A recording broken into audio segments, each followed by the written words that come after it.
There we go, family. Hey, what's happening? It's your man, Mark Black. You know what time it is. Welcome. Welcome to Sucker Free Saturday.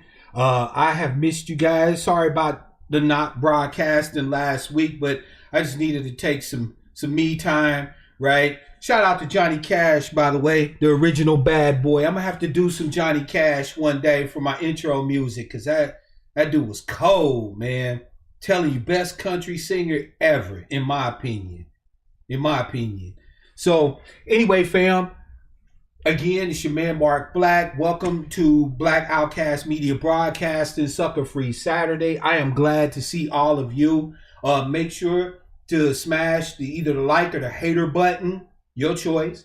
Make sure you share this on your social media. And if you haven't done so and didn't know anything about it or hadn't considered it, consider becoming a supporting member of the channel. There's a link to join the channel down there. Shout out to all my supporting members, right? Yeah, sorry about that. This mixer is gonna need to get the boot because I'm thinking it's time. I've had this same mixer now for about, I want to say almost 6 years. And sometimes the buttons and stuff play out. So I think it's time to go ahead and do a new mixer. But at any rate, fam, before we get into the topic today, try refreshing your screen because it changed the title of the broadcast. We're actually going to discuss the law and politics today, right? The areas of human activity, both 5 and 6, because they're so intertwined as we've seen recently in a lot of different things. And so I want to discuss them both.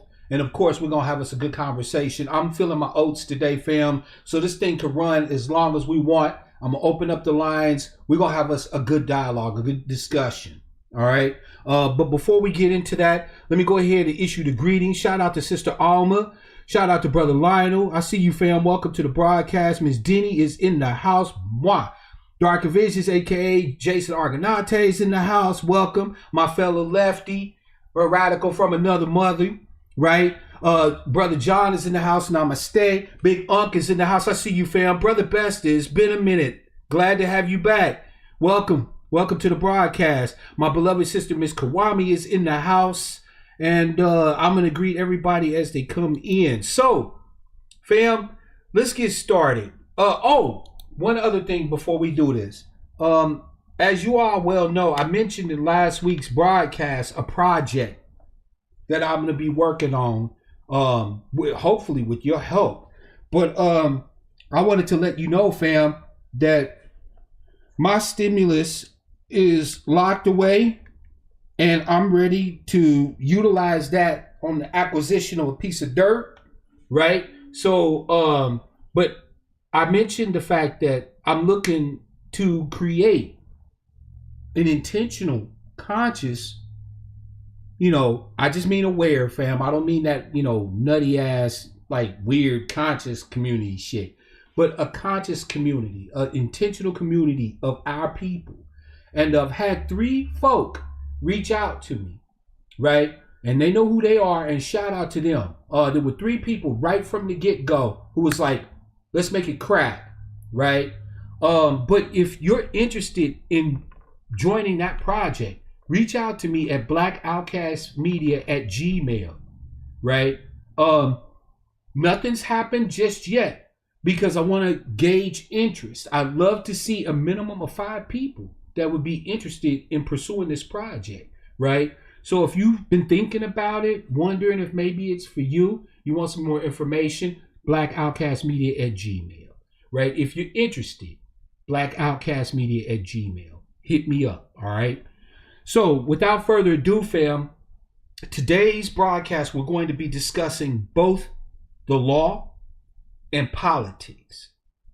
Now, as many of you have seen recently, these 2 topics are topics that warrant quite a bit of discussion for us as the descendants of the freedmen, right? As the children of the formerly enslaved, as Black Americans.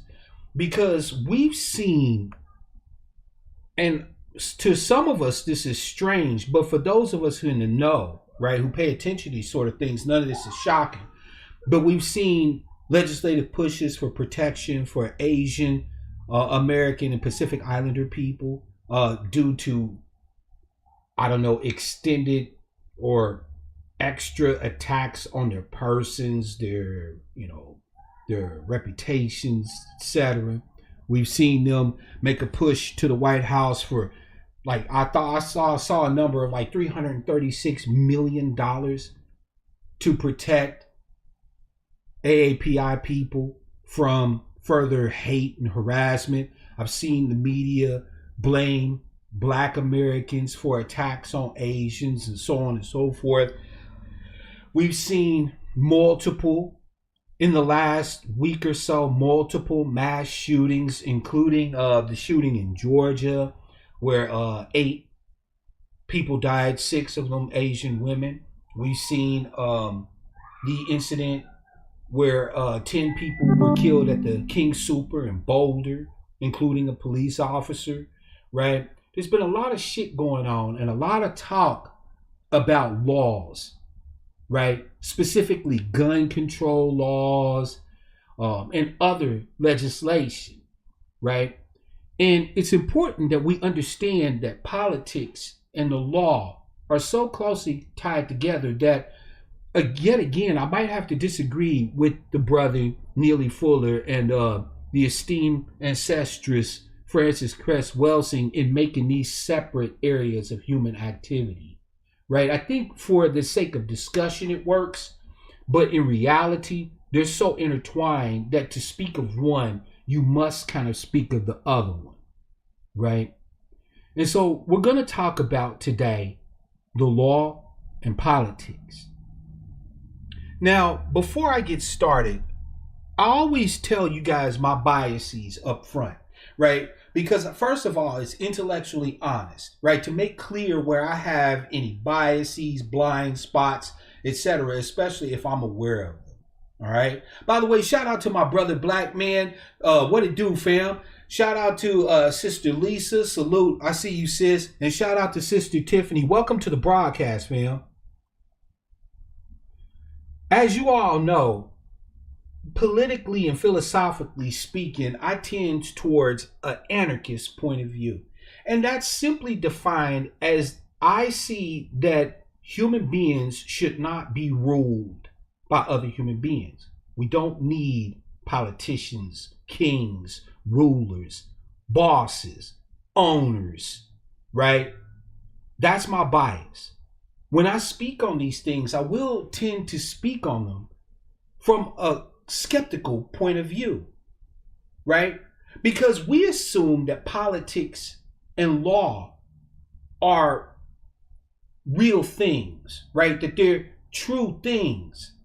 But as an anarchist, you have to ask yourself, why is it that people feel that they need these things as methods or means of organization, of controlling or changing behaviors and so on and so forth, right?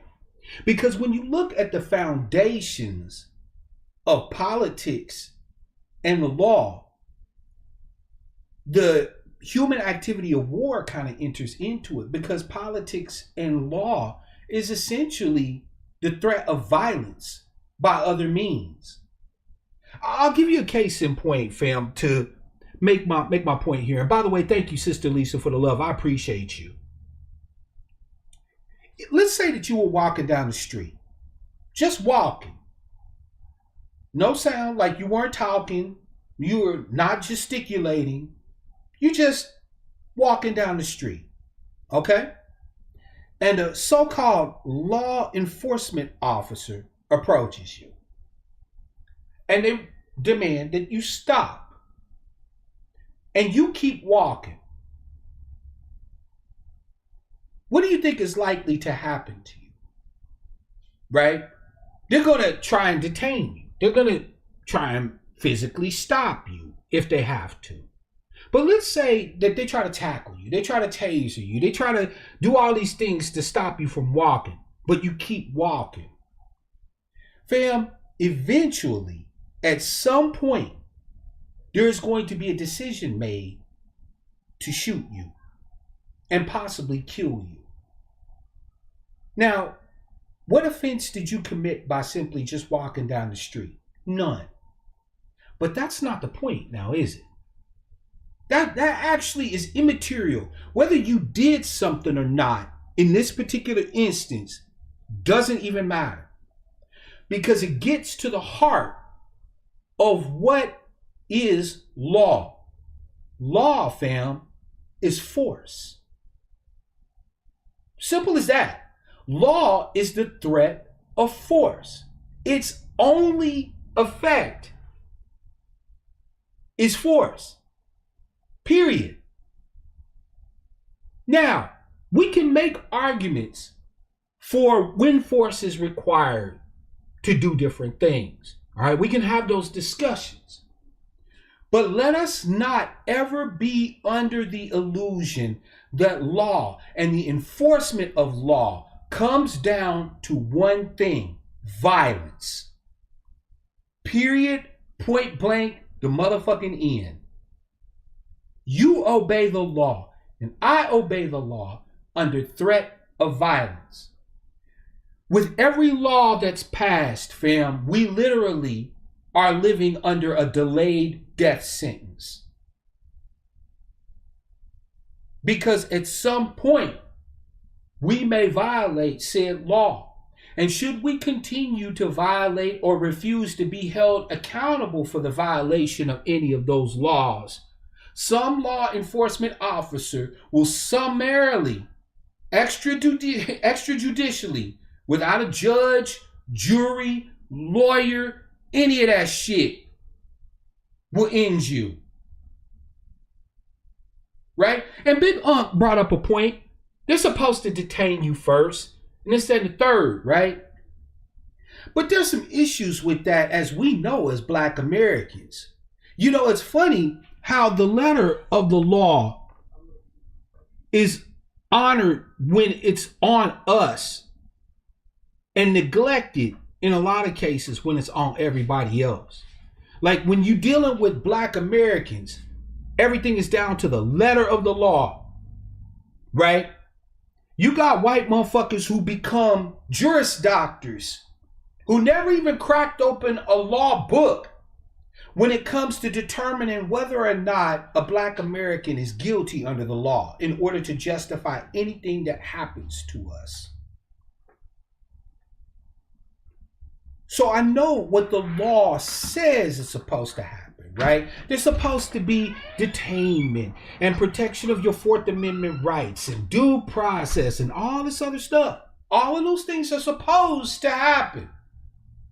But now I want you to think about something that you may not have considered. If I got the guns, then at that moment, whatever I say the law is what the law is. Now, I know that's not the reality. That's not the truth, I should say. It's the reality, but it's not true. In truth, the law is the law, right? Under the rule of law, the law is the law. But in reality, in practical, actual, factual manner, if someone's standing there with a gun and you don't have one, what they say is the law, is the law. There's a whole host of issues with the law. The very first issue that I'd like to lay out as a part of my broadcast today, the very first issue with the law is that the law depends on violence. There is no law that exists and no law that will exist that isn't backed by the iron fist in the velvet glove. Make no mistake about it. It does not matter what law it is. It ultimately is backed by the threat of a death sentence. That's the first and foremost issue with the law. You know, it's funny. We as Black Americans understand that the law inherently has some problems with it right from the get-go. Like, we understand that laws have been used to justify the most heinous of actions against our people. Have and is. And yet, we also have this strange contradiction in that we're the most law-abiding folk in this country. You don't believe me, fam? Black people go to jail and get arrested at way disproportionate rates out of anybody in this country, bar none. But if you look at the crimes that we primarily get arrested for, most of the crimes that we get arrested for are crimes of poverty. We get arrested for theft. We get arrested for robbery.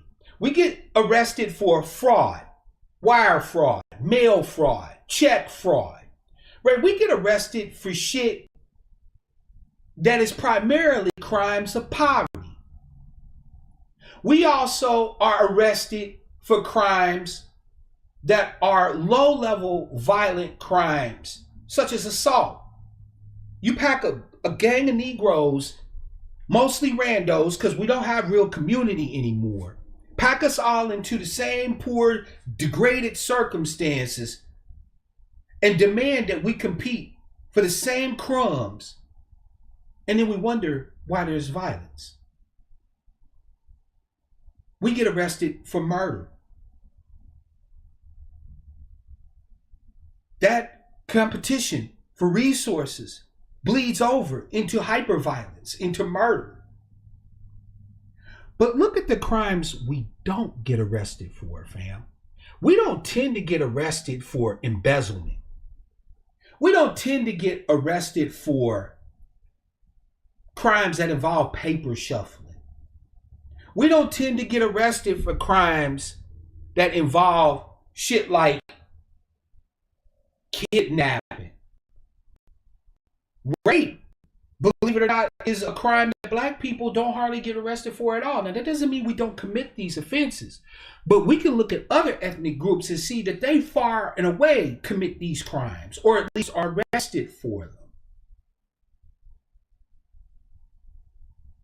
But here's the thing to note. We're the only people that agree with the fact that we should be policed.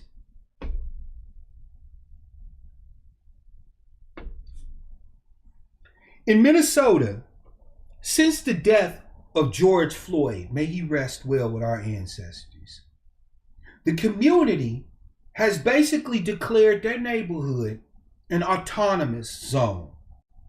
Now, for those of you who are unfamiliar with the term, they simply said that they run their own shit and they keep the police and other people out.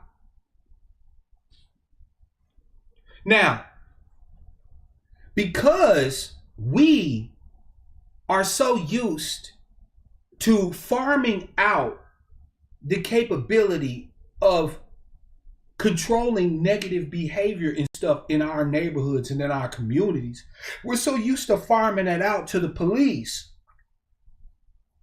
that we declared a neighborhood an autonomous zone and refused to police it.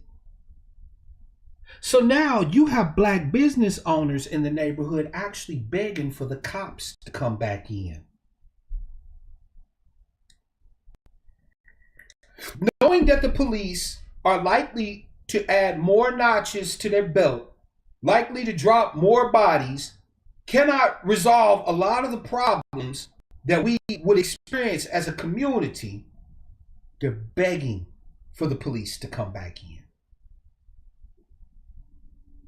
We, the victims of the legal apparatus of this country,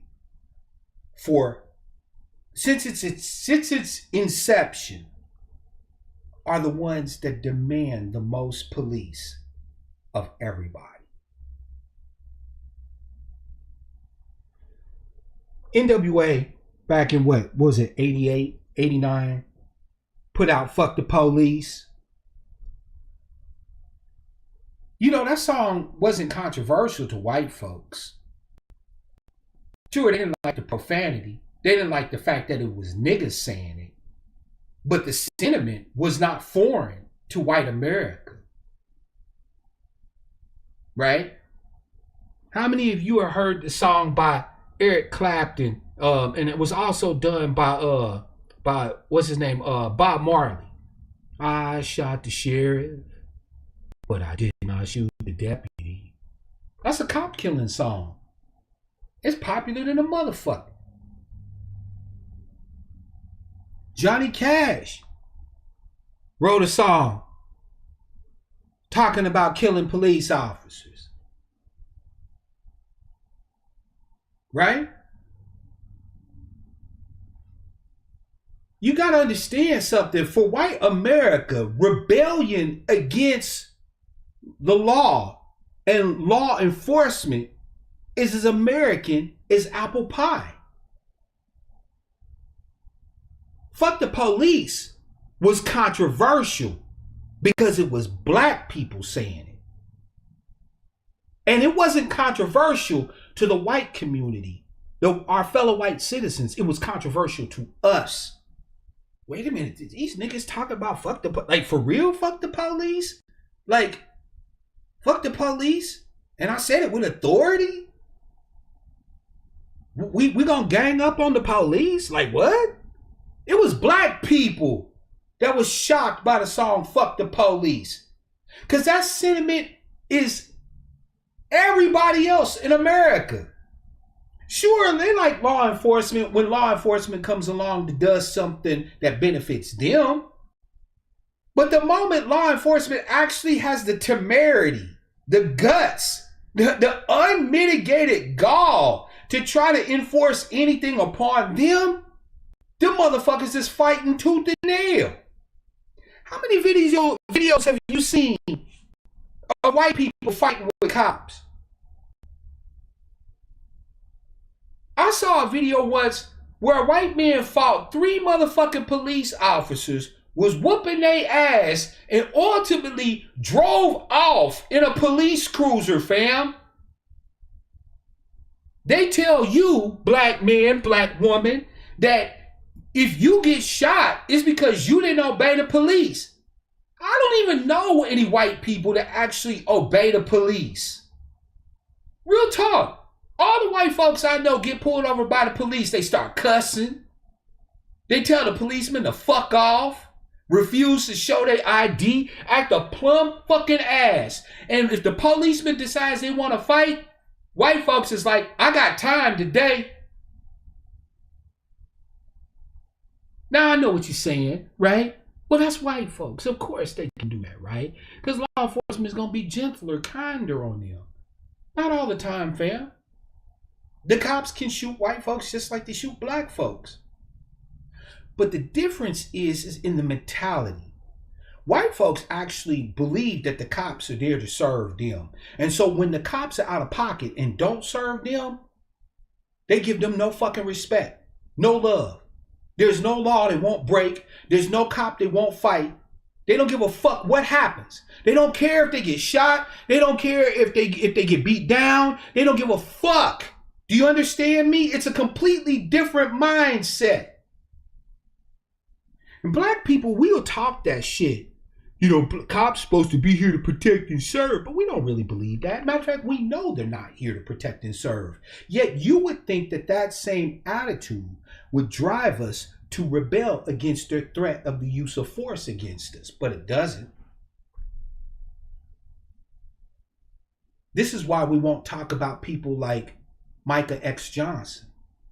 This is why we don't talk about Christopher Dorner. This is why we don't talk about Cosmos et Tempora, also known as Gavin Long. Because these brothers said, nah, fuck these police. They murdering my people, so I'm murdering them. We won't talk about that at all, black folk. The first problem with the law is that the law is nothing more than the threat of the use of violence against you, should you not obey. But again, as I stated, there's a whole host of issues with the law. One of the second issues I'd like to discuss is the fact that the law is arbitrary. The law is the same, right? They put the same words in the same books on the same pages. Statute this, section this, subsection that. But the enforcement of the law is arbitrary. The application of the law is arbitrary. The interpretation of the law is arbitrary. You can have a black American and a white American commit the same offense. Same exact offense. Let's say they jacked a car radio out of a vehicle. Wasn't no gunplay involved, right? There wasn't even nobody in the vehicle. They just broke into the vehicle and stole the car radio out of it. Now, of course, that's theft, right? That's stealing. But the law can always be interpreted to ensure that whatever penalties are the harshest, the longest, the most painful, can be applied to the black American and not applied to the white American. And it's at the discretion of people that are already antithetical to the black American's interests. You never see anybody looking to reduce the number of charges that they charge you with. Like, you never look for the police to arrest you and say, well, you know, it was a car radio. What's the lowest charge we can charge this motherfucker with to, you know, cover the penalty for stealing the radio? You steal that radio, fam, they hitting you with whatever charges they can make stick, whatever they can twist the words of the law to make apply to you. And it's arbitrary. You can commit the same offense on different occasions, and depending on who it is that is there to enforce the law, can receive completely different penalties. Make that make sense. The law is supposed to be the law. It's supposed to be ironclad, sacrosanct, inviolable. And when it is violated, the penalty is to be sure and swift. So how can it be applied so goddamn arbitrarily? Again, we think of the law as something real. The law has substance. It has meaning. It has value. But fam, I'm here to tell you, in point of fact, it doesn't. It's made up. It's arbitrary. It's what motherfuckers with guns decide it is at that particular moment.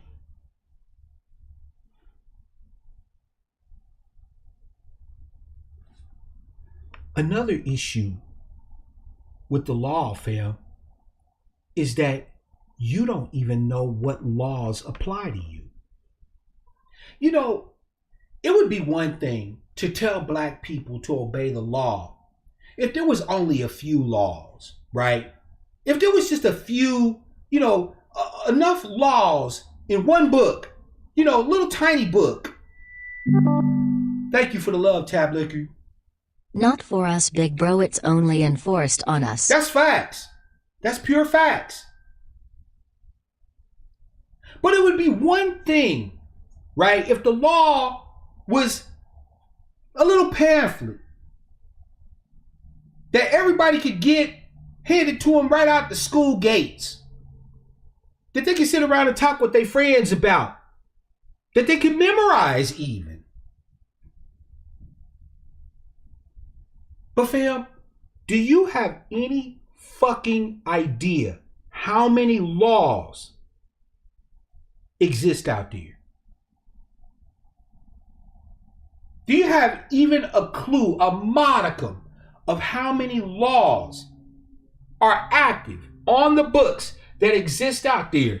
Let's jump to the teaching screen. Let me pull up some information for you.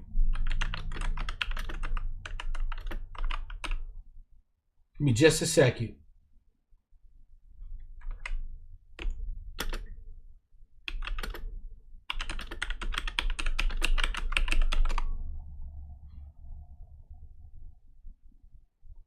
Here we go, right? Check this out. List of United States federal legislation.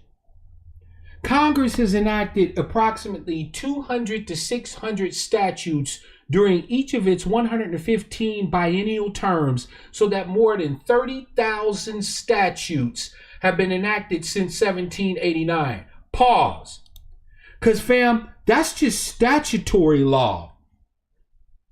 Now, what do I mean by statutory law? Statutory laws are laws that are created via legislation. I didn't even talk to you, fam, about regulatory law, right? The executive branch of the government that has the Department of Justice, the Department of Housing and Human Development, all this shit, can create agencies that help them to enforce the statutory laws that are passed by Congress. And those regulatory agencies are then able to pass regulations which have the force of law. So we're talking about what, 30 some odd thousand statutory laws that Congress has passed, and untold numbers of laws that the regulatory agencies have adopted as rules and regulations under the executive branch. And fam, that's just the federal government. That's not talking about the numbers of laws that exist under the state government, under your county government, and under your local government. Fam, Black Man 903 said it best. Right now, fam, you have no idea whether you are breaking a law or not. Matter of fact, I would argue that every day you violate at least 2 to 3 laws. At least. And the only thing that's stopping you from meeting a death sentence at the hands of Officer Friendly is they just happen to not be there, and or happen to not know about that law, and or decide not to enforce it upon you this day. Because at any given point, they could.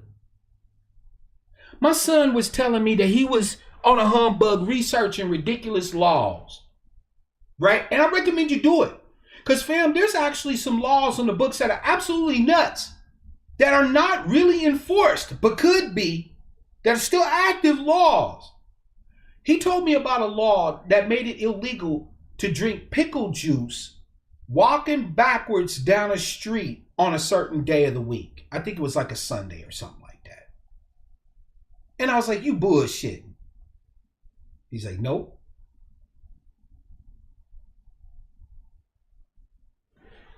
But you want to hear something real crazy? With 30,000 or 35,000 plus statutory laws, all of these regulatory rules and laws, all of the state, county, and local laws that you know nothing about. One of the dictums of the legal system is that ignorance of the law is no excuse. You can never go before a judge, be stopped by a law enforcement officer, and claim ignorance of the law as a mitigating circumstance.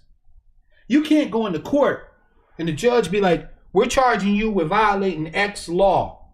And you go, well, I didn't know it was a law. And the judge goes, okay, well, I'm here to tell you it's a law, so good luck. That's not how that happens. They don't give a fuck if you know about the law or not. You're still bound by it, regardless of whether you know it exists or not. And because the application and the enforcement of those laws are arbitrary, you are a lawbreaker just by fucking breathing at this point. It's impossible. Lawyers don't know all the laws. Real talk. Fam, I'm a trained paralegal.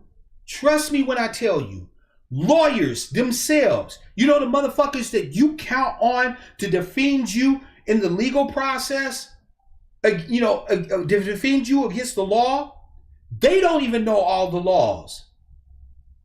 They actually have to have people like me research the laws for them. That's right. In any given jurisdiction, paralegals are tasked with researching the relevant statutes, relevant case law and precedents, and all of that. Lawyers don't know this shit. And they're supposed to be your protection. They're supposed to be how you get fair treatment under our legal system. And they don't even know it.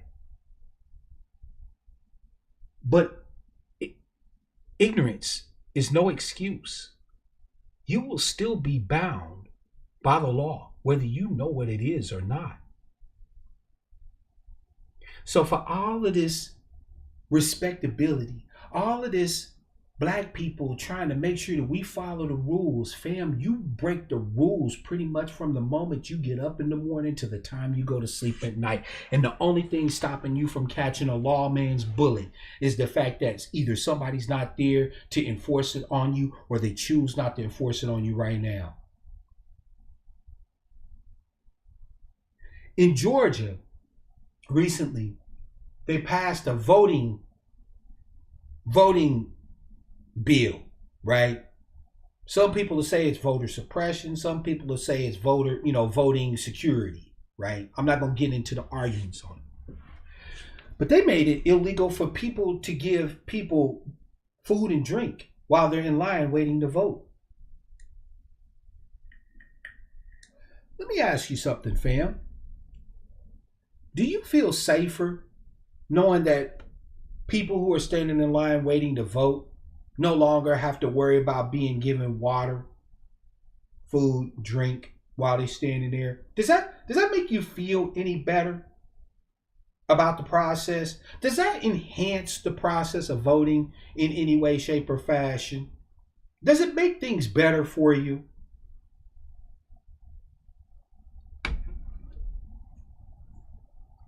I genuinely would like to know.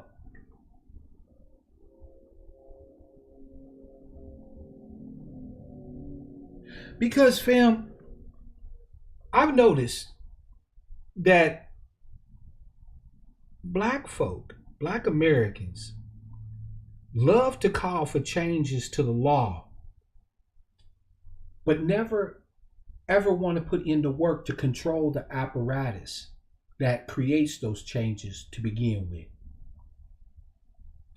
We saw a movement that was supposed to be a national push for reparations devolve into a shit show of clout chasing, gaslighting, argumentative, baiting bullshit.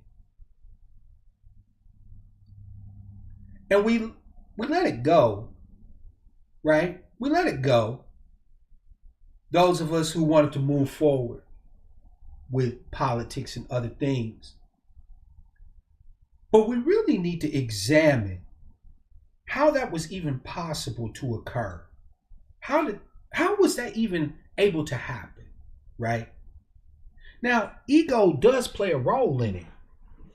But the fact is that black folk have actually been used to disregarding political action. We have by far more people that put political action onto others by proxy than anybody else. What do I mean by that? We participate in the process, we vote, and then we quietly sit back and let them do whatever the fuck they're gonna do.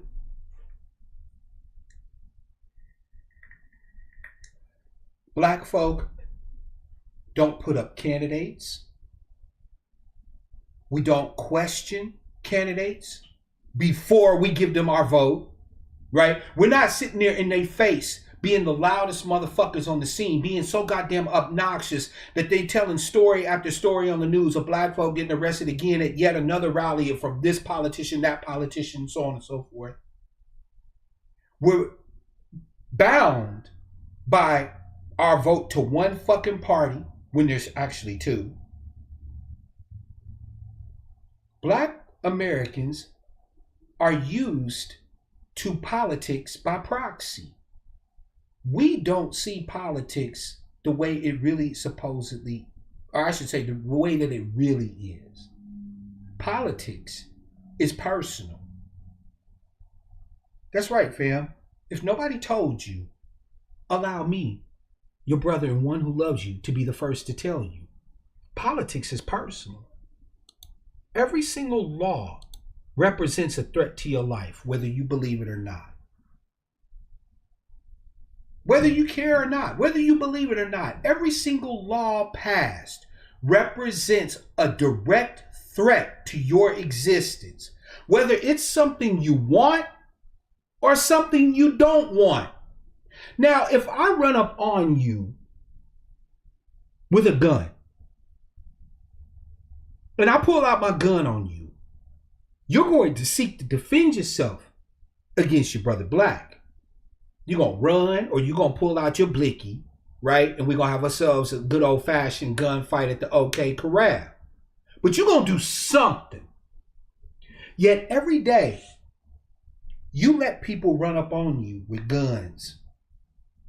Oh, it's not directly with guns, but you let people threaten you every day with force, with violence. And you don't bat an eye. You exercise the franchise and then say, well, our politicians were supposed to do this and that and the third, and the congressional black caucuses are supposed to do this and that and the third. Fam, politics is personal. These threats to your existence are personal. They are personal. Do you understand me? From the lowest of local laws to the highest federal law on the books, every single one of them is a threat to your existence, whether you know it or not. Now, if politics is personal, then you do not have the luxury of practicing politics by proxy.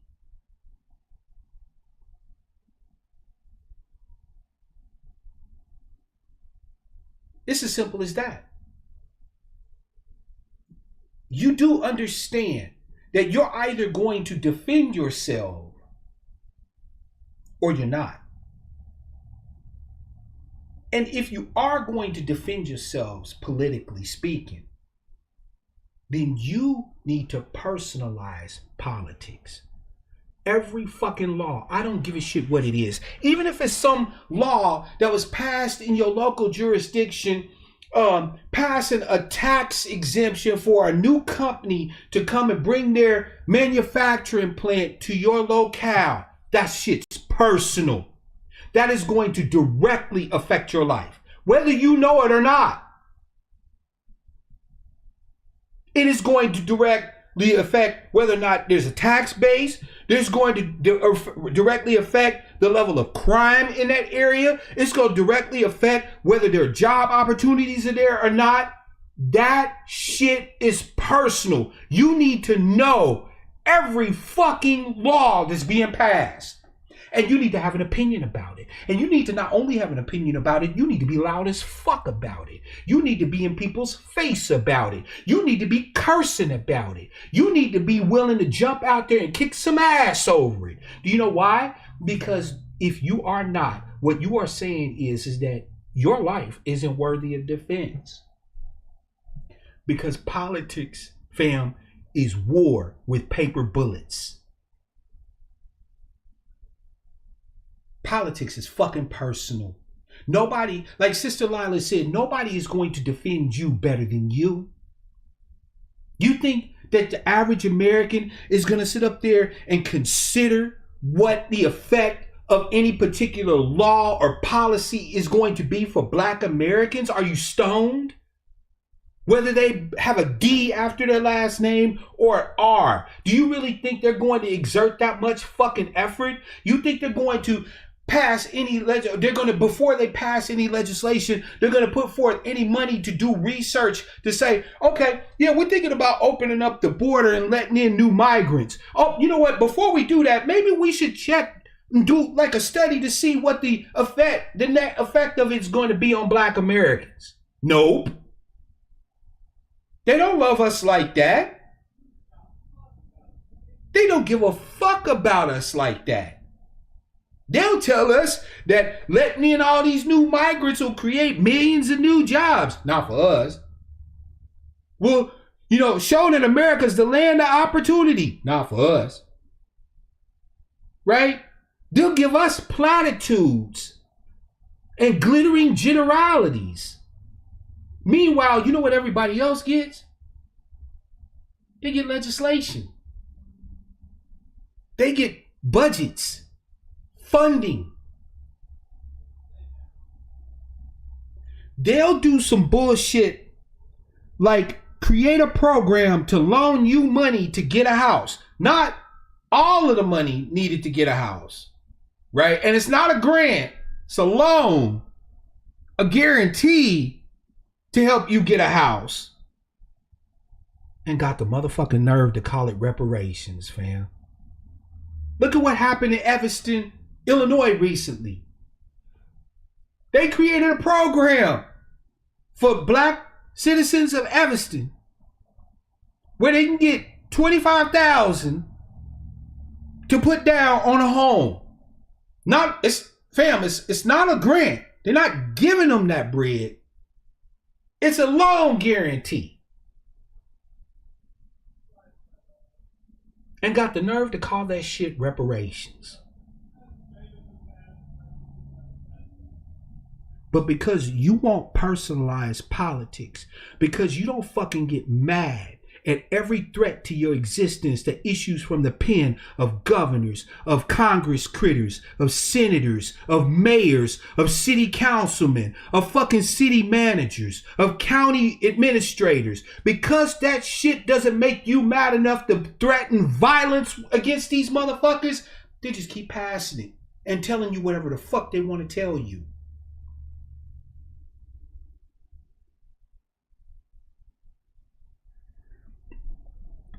We've watched as people who claim to be advocates of ours have chased the bag.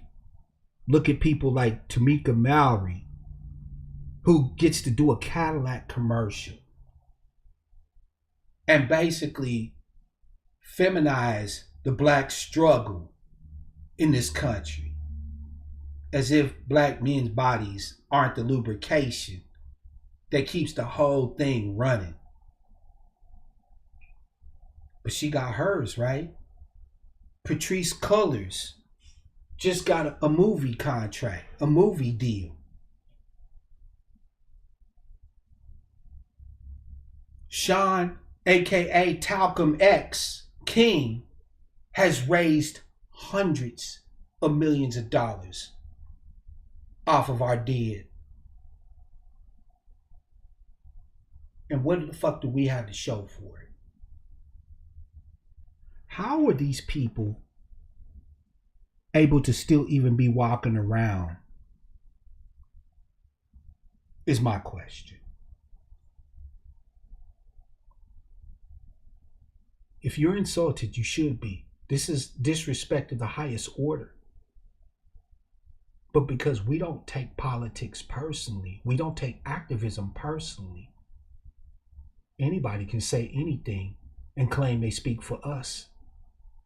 Anybody can raise untold numbers of dollars for resources and shit and do whatever they want to with it in our name. And it don't matter. Politics is how laws are created. And every law is a threat to your existence. I would think that you would take that extremely personally. I know I do. First of all, fam, I have to say that the number of laws doesn't signify that we're safer, better off, that we're doing well. All it signifies is the number of ways you can slip up and lose your life as a citizen.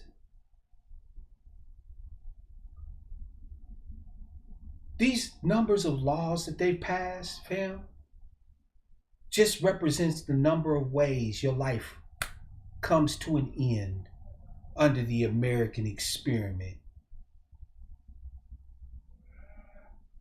And you don't find that personally revolting?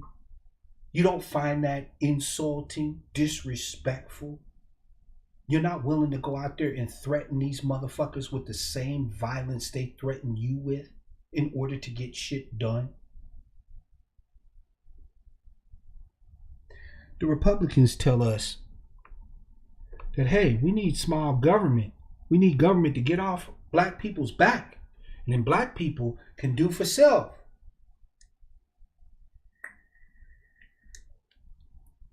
But when it comes to benefiting black people, Republicans are the first motherfuckers, fam. The first motherfuckers to jump up and create a new law.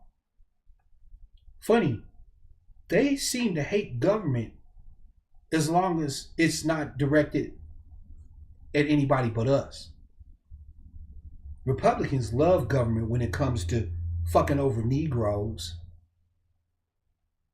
Look at the Mulford Act. The Black Panther Party for Self-Defense demonstrated that they were perfectly willing to use violence to address political matters. They walked right up in the State House in the California capital of Sacramento, strapped to the gills. They hurried up and passed a bunch of gun control laws. California has some of the most strict gun control laws in the nation. All in an attempt to stop black people from exercising politics the way everybody else do. On January 6, 2021, when all those people ran up in the Capitol, nobody was more outraged about it than black people were. Didn't you find that strange? They wasn't going up in there to really accomplish anything. They were mad as fuck, and they had been stirred up for months with the whole stop the steal bullshit and all the fake ass claims of voting fraud and this, that, and the third. Was there voting fraud? Probably. Was it in any way a percentage to affect the election? I highly doubt it. And both candidates were for shit any goddamn way. Like, were you really willing to sacrifice your life for Donald Trump? But you know what, though? That right there was American politics in a nutshell.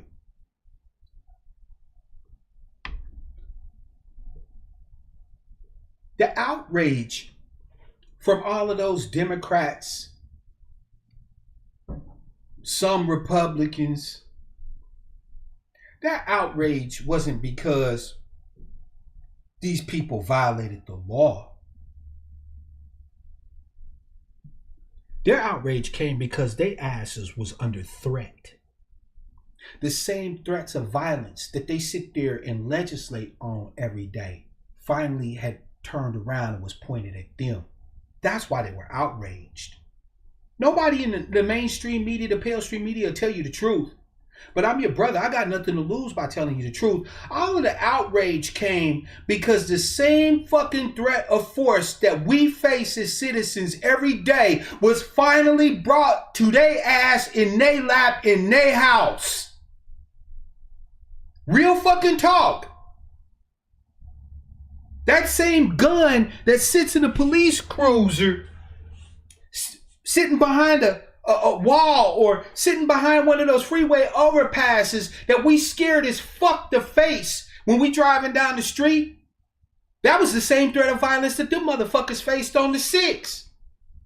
And they found out this shit wasn't sweet.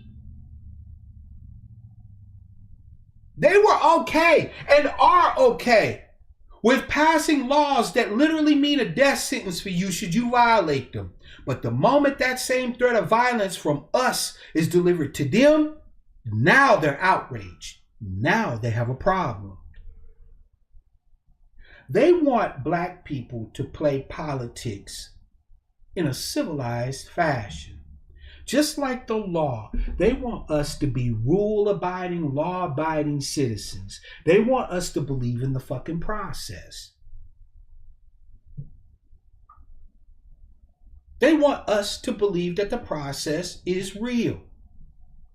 Fam, I can tell you that the Republicans passing these voting laws all over the country puts the lie to all the bullshit that the process means anything. I'm sorry to be the one to tell you. But the fact that This was the law today, but they could change the law tomorrow to reflect something completely different. And neither one of them gave a fuck about you. You weren't consulted.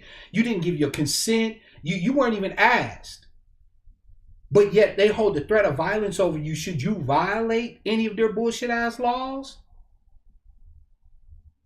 Haven't you come to the point yet, fam, where you started to question why the fuck we have these assholes to begin with?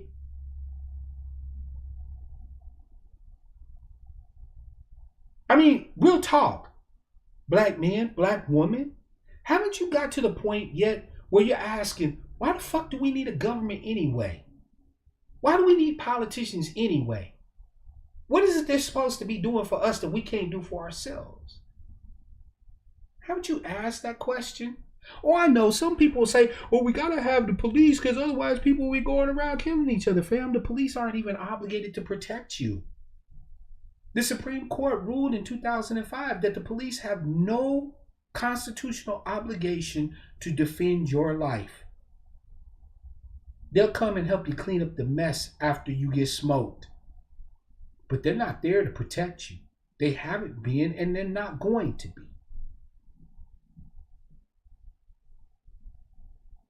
So why the fuck we need them? Why do we put so much credence in their existence?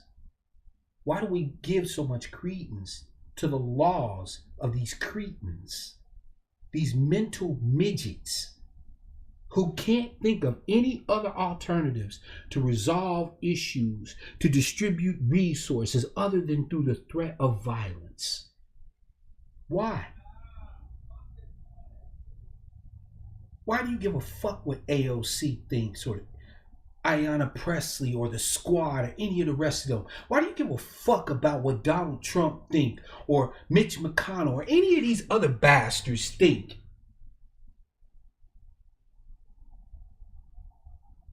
Why do you give credence to their dictates? Why? Because they'll kill you? Fam, they passed those laws so they could get a chance to kill you to begin with.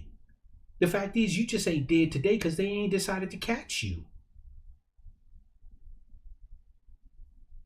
They have already indicated their willingness to commit violence against you.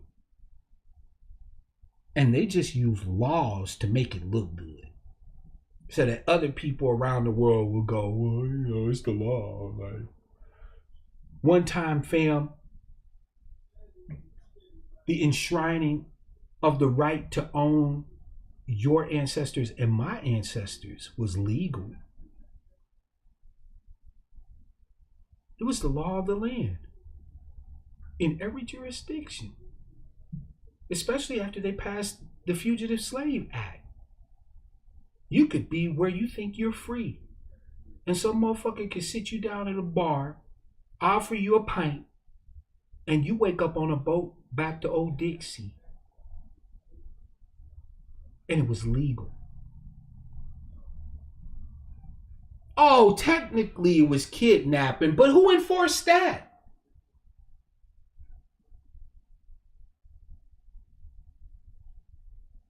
Who enforced that? Who enforced that for Solomon Northrop? This man kidnapped, stolen off the streets of DC, and sent into slavery for 12 motherfucking years. Who enforced the kidnapping laws for him?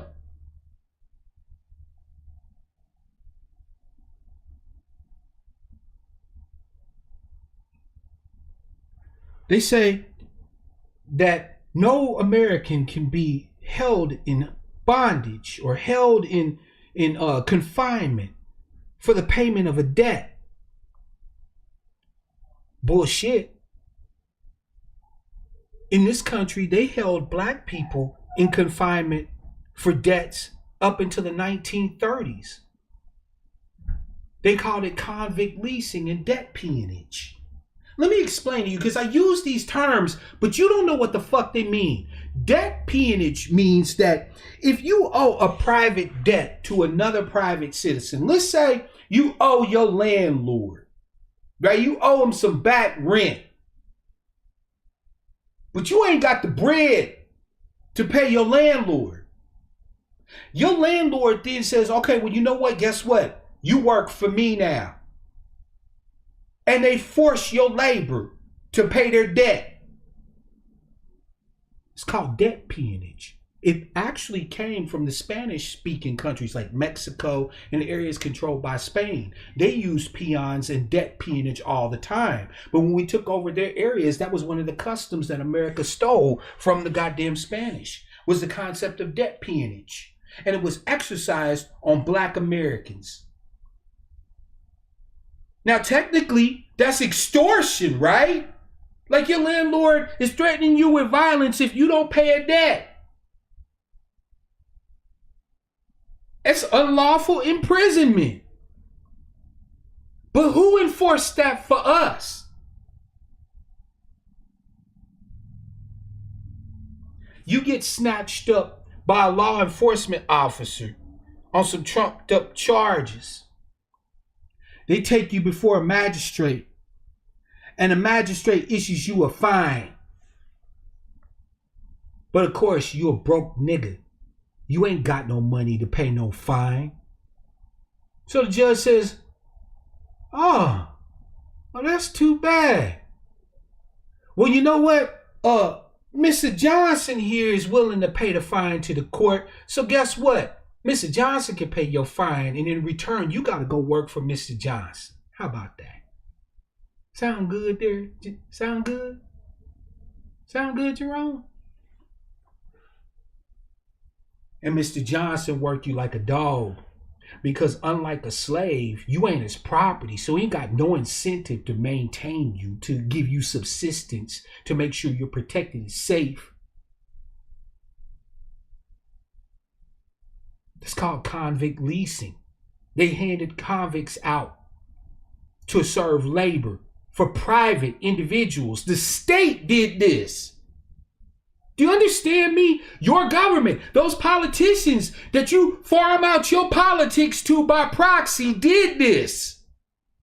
This shit lasted into the 1930s, fam. The last time that somebody was convicted and traded out for labor under convict leasing was in 1931.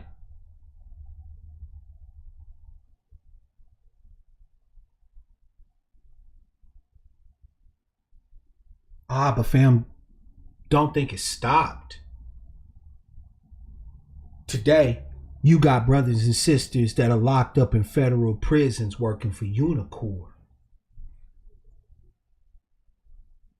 making products and producing services for Microsoft and for the military and for this group and that group, making guidance systems for cruise missiles and shit like that.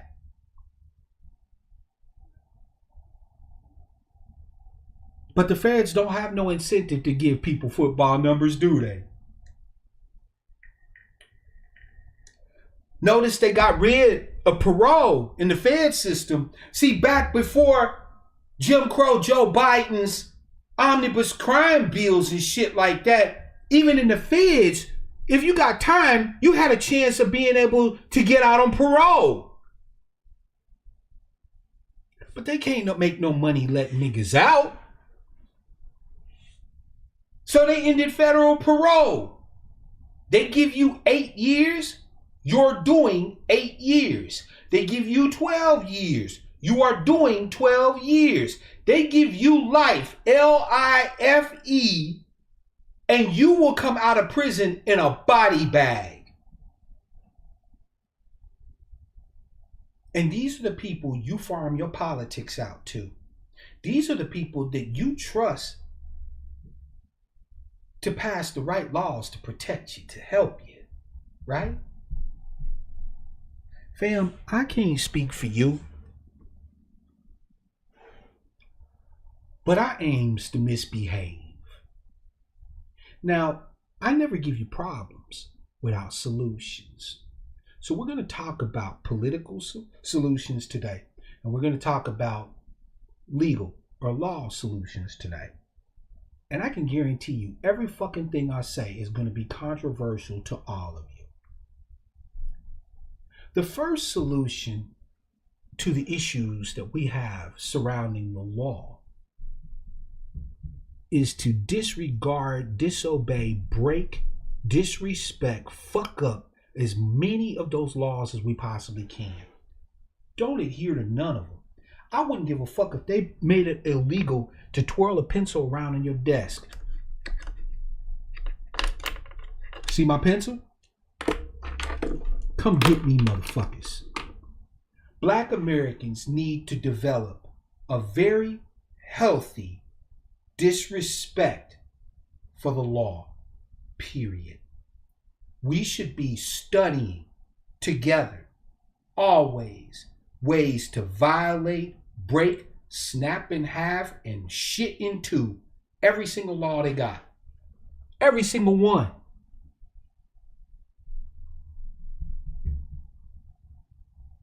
How is that a solution, Brother Black? You saying that we should all become criminals? No, I'm saying you already are a fucking criminal. And your dumb ass haven't been acting like one.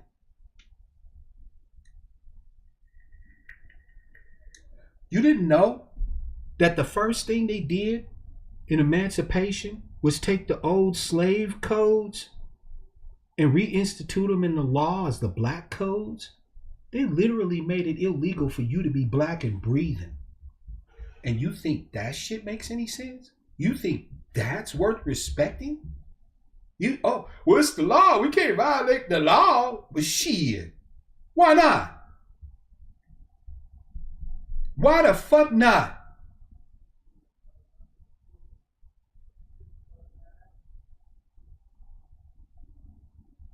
Every single thing that we have faced in the confines of the United States of America has been at some point enshrined into law.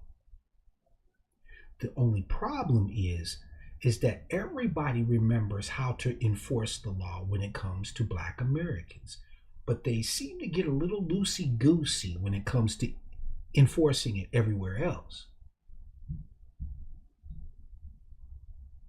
When it comes to us, it's the letter of the law. Every jot, every tittle, to borrow a phrase from Yeshua, right? But when it comes to everybody else, we can look at the spirit of the law. What did the law really mean when it said, don't kill anybody?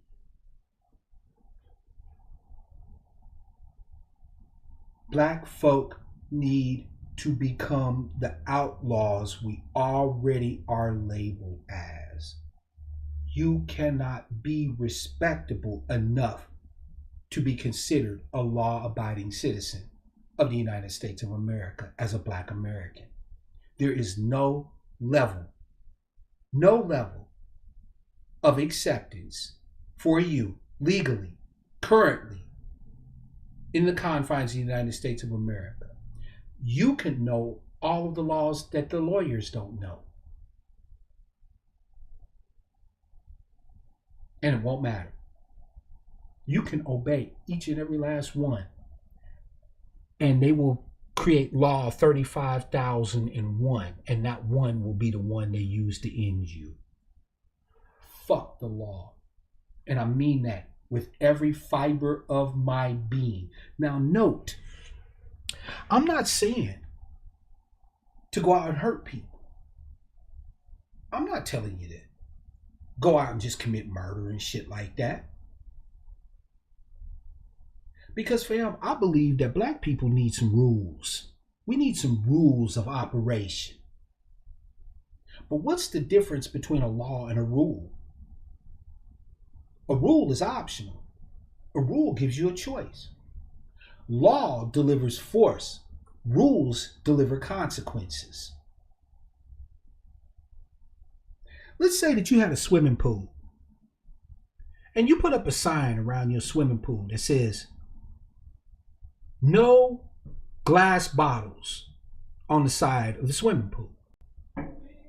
Now, somebody comes in and they want to swim in your swimming pool, right? But they got a beer in their hand.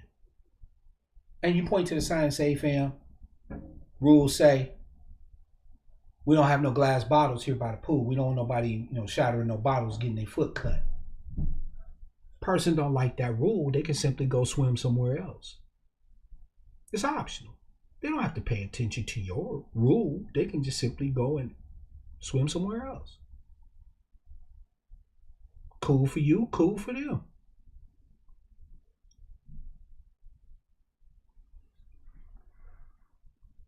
Black people need more rules. We need to understand the role of rules. Rules can guide behavior. Rules can affect justice, just like anything else. The difference is that rules require Black people to do something we haven't never been willing to do. Rules require that you become the enforcer. That's right. Because my second solution is that you stop farming out enforcement of whatever rules that we hold to be good rules. Stop farming out enforcement of those rules to somebody else. If you're going to say fuck the police, then fuck the police. We all need to become enforcers, equally empowered to address any situation that arises. And I'm not asking the government for permission to do that. You understand? If I see that you're being attacked on the street, I'm coming to defend you. I'm not waiting on Officer Friendly to give me permission. I'm not waiting on the alderman to pass legislation that tells me I have a right to come and defend you. I am coming to defend you. Because I don't want to see my people getting attacked on the street. And so I'm going to fucking enforce that. Because politics is personal. The law, the rules are personal.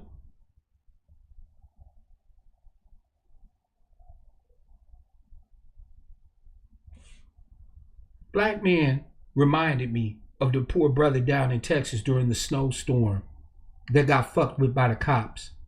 And they justified by saying that he violated a law against a pedestrian walking in a roadway. How the fuck do you even respect a bullshit ass law like that? How? How is that even something that you can use to threaten somebody's life with? How do you even find that acceptable? Asshole deep snow on the sidewalk, little less snow in the street. I'm walking home from work, no coat on, so it's cold. And I'm just trying to get from point A to point B quicker than a motherfucker. So I walk out in the street where I got less impediment to me getting home out of the cold. And I'm a criminal.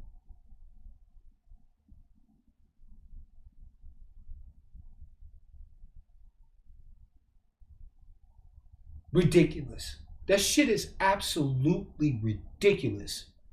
Fam, I want you to start looking at all the laws.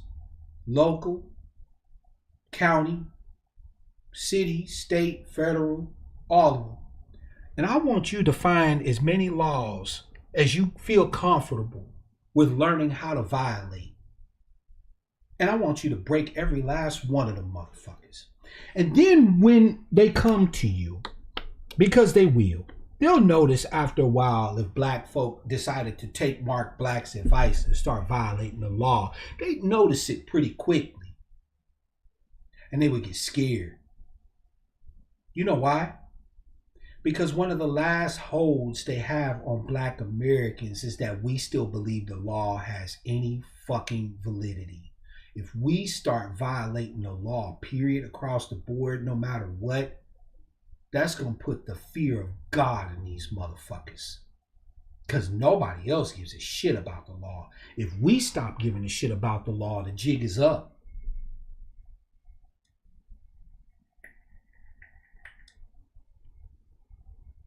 That's real talk. If Black Americans stop giving a damn about politics and the law, the jig is up. The game's over. Because they won't enforce the law on everybody else, and they will not be able to enforce the law on us. because we won't have it. The third solution to our legal and political problem is that you're not talking about doing political work if it's not local. Sorry to piss off the adherents of Yvette Carnell and Antonio Moore, but if they think they're going to get reparations just by fucking with the feds, they got another goddamn thing coming. That type of shit is going to have to be built from the ground up. You're going to have to be pushing for people to be talking about reparations in cities, in counties, and in states long before the feds will even give a fuck. They still chasing the ghost of HR 40. Fucking ridiculous. When they had a chance to influence HR 40, they punk asses didn't even show up. When they had a chance to be at a hearing, there was ADOS people there, but they were quiet. They sat there and let these bastards testify in open session in Congress and didn't say shit. They let people like this Burgess Owens buck dancing ass bastard get up there and tell me, I don't need no reparations. I'm a black man. I don't believe I was a slave in this, that, and the third. And them motherfuckers didn't say nothing. Politics is personal. Every ADOS person in that gallery should have been acting a plum fucking ass. You get on Twitter and beef with somebody. You'll get on social media and burn down somebody's timeline. But when you're actually there in the halls of fucking power, where your voice, your fist, your ass can actually have a goddamn effect, you were quiet as church mice.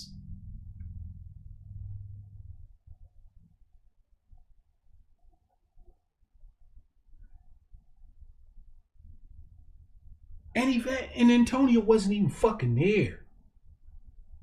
But they talking about they're doing the work.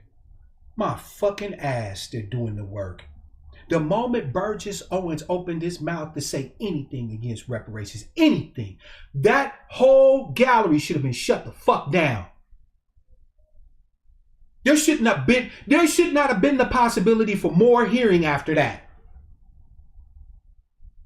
They talking about throwing chairs.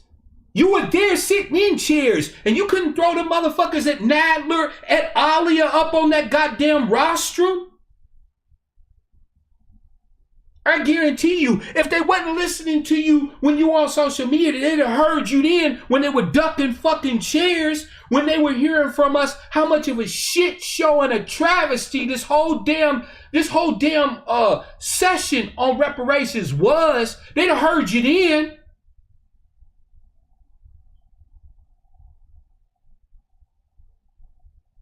But no, we were led by a bunch of political pussies who told us that we need organizations and bylaws and other bullshit to get politics done. Wasn't nobody there on January 6th talking about, okay, so instead of running up on these motherfuckers, what we're going to do is we're going to create a new organization, right? And we're going to organize it around this, and we're going to have a headquarters here, and we're going to do this and that and the third. No, they broke in windows and went in there and smeared shit on the walls, and we called them savages. And maybe it was savage, but guess what? They had the whole goddamn United States government shook. If just for a fucking moment. And right now, as we speak, their biggest fucking fear is that something like that is going to happen again. I bullshit you not. They're so goddamn scared that the FBI is actually telling the truth for a change. The FBI is saying, wait a minute, okay, I know we've been saying that niggas is the greatest threat to American security of any group in America. But it turns out that we might have been wrong, and it's actually like white supremacists. Like the FBI is legit telling the truth. That's how scared these bastards are that another fucking incident is going to happen like this. They were so scared, they wouldn't even let the National Guard go home. They was like, no, you got to stay here. And the National Guard's like, but there's no threat. Like we got to stand down at some point. Like, no, please don't leave, National Guard. Please don't leave.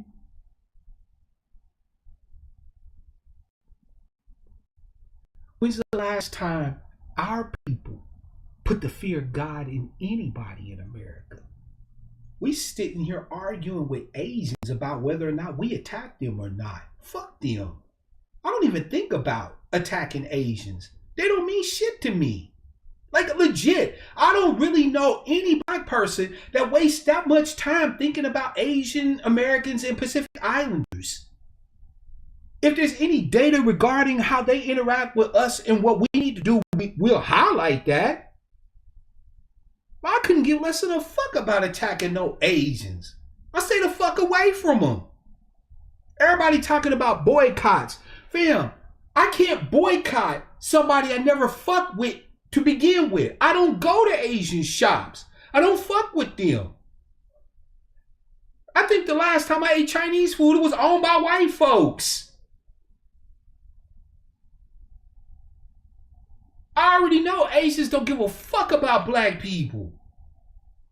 All this shit they talking about, the attacks on Asians rising and, to epidemic levels and this, that, and the third. Guess what they've done though, fam? Let's say it's true, right? Because I'm not going to shade the Asian folk. Let's say it's true. Let's say the Asian folk are being attacked in greater numbers than they usually are. You know what Asian folk have done with that information? Is they marched their ass right here into Washington in the White House with Biden and demanded legislation. Demanded specific fucking protection. They didn't farm out politics by proxy. Asians didn't say, well, we voted for Biden and greater numbers didn't say, white, non-college educated, Americans, so I'm certain we can count on Biden to do something for us. Nah. They parlayed that story up big as fuck in the media and then immediately marched their ass to Washington demanding budgets and legislation. And they wasn't leaving until they got it.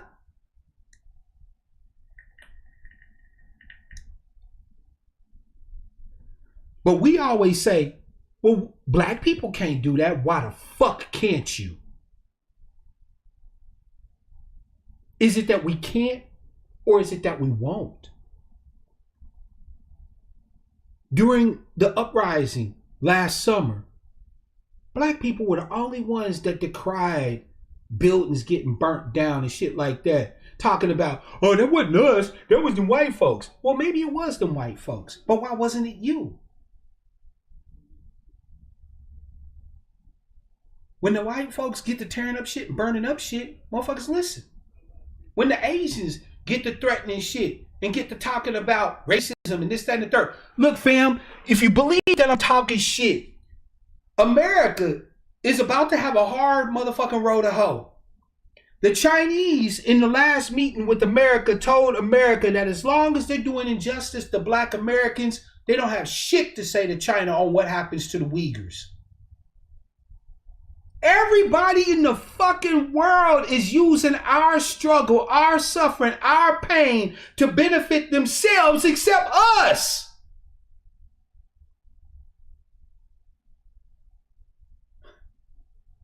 Ain't that a bitch? The Chinese is telling America to fuck off and using us as the example, using us as the reason why they can get away with that shit. But you scared to even walk up in City Hall and threaten them motherfuckers. But they not scared to come in your neighborhood and threaten you. They got 50,000 different justifications to come to fuck with you. But you ain't got no justifications to go run up on them. And fam, before you say, well, violence can't be the only way to address political issues, can it? Fam, violence is the only way political shit gets done. It's either violence or the threat of violence. Or did y'all think that making the most cogent arguments and being concise with our moral philosophy was going to get shit done here in the United States? America doesn't give a fuck about none of that. None of that.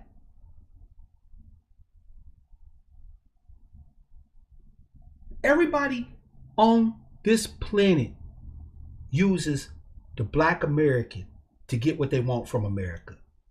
But the Black American won't use us, won't use ourselves to get what we want from America. Like Double C said, quoting Anansi, anger gets shit done. Ain't you niggas mad enough yet? I mean, how many more bodies gotta drop? How many more bullshit ass rules trying to stop us from voting in this, that, and the third? Vote for who? Vote for who? So Georgia's trying to make it harder for black people to vote. Vote for who? Nobody they give you to run is committing to do a fucking thing for you. So why do you care that they passing new bullshit ass laws to make voting harder? You're not looking to violate those laws anyway. Y'all gonna sit there and obey and acquiesce. Oh no, fam, I'm thirsty than a motherfucker, but you can't give me that water because, you know what I'm saying, it's against the law. The fuck?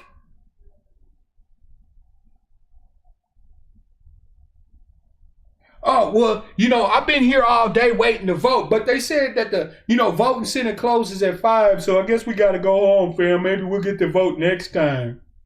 Shit. Kick that door in and go your ass in there and vote. If that's something you really care about so much, if you think voting is really going to be efficacious, how much ass are you willing to kick to do it?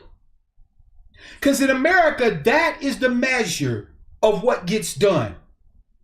If you want to know the truth about politics and law, here is the most simple truth that I've been able to glean in my 48 years on this planet Earth as your brother and one who loves you. How much ass are you willing to kick to get whatever it is that you claim you want? That's politics in America in a nutshell. That's law enforcement in America in a nutshell. How much ass are you willing to kick to ensure you be free from these bullshit ass laws, from them enforcing them on you willy and nilly, right? How much? Fam, you can sit here and say, this nigga Mark Black done gone off the deep end. He's telling us to kill cops and politicians, this, that, and the third. Shit, I wish I could take credit for it. I can't. Frederick Douglass, our esteemed brother, our elder brother and ancestor, said that find out what a people will quietly submit to. Find out what injustices you'll find that a people will quietly submit to, and you will know the level of injustices that will be visited upon them. And those injustices will continue until they are met with words or blows or both. I didn't write the rules. I just follow them. My elder brother told me what the scoop is. He said that when they find out what bullshit we willing to accept and not do anything about it, that's the amount of bullshit we're going to have to face until we either step up and say, nah, we sick of this bullshit, or 2, we start throwing hands, or both. So you can dispute with me all you want, but I think that Frederick Douglass has got enough cachet where you should be at least listening to him. He already knew the scoop on this politics shit, on this law shit. They can pass all the laws they want, fam, but if they're scared to enforce them on us, then it don't fucking matter what they laws say.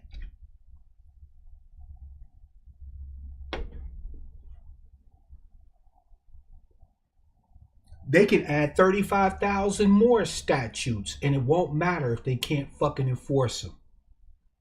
If we're so fucking rowdy, we're so loud, so disrespectful, so willing to misbehave that they find that they simply can't enforce that shit on us without it costing them so much to do it, they will fucking stop doing it. Fam, what you don't realize about white supremacy is that white supremacy right now is so cheap.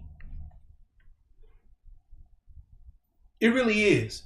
White supremacy is cheap. They're not really trying to exert no real resources to enforce white supremacy. You do understand that, right? Like, they will give up white supremacy the moment it costs them more than it gains them. You do realize that, right?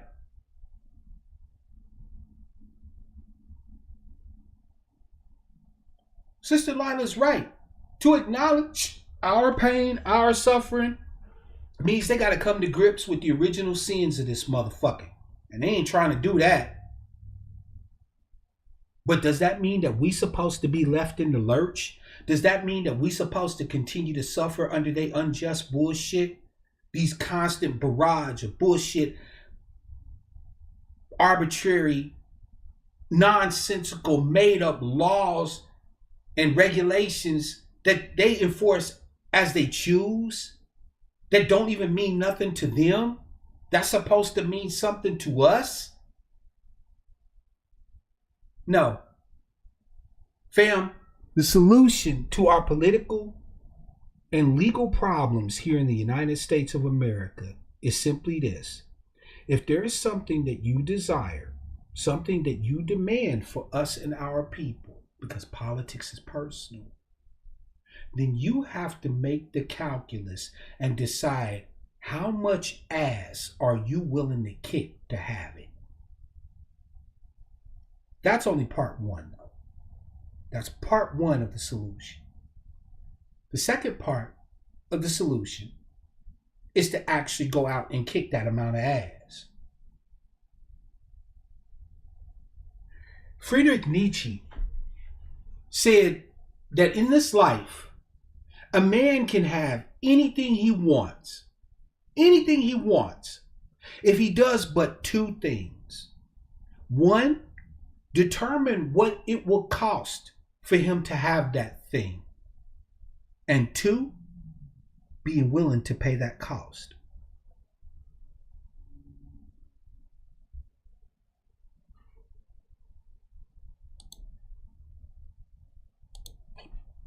That's the truth.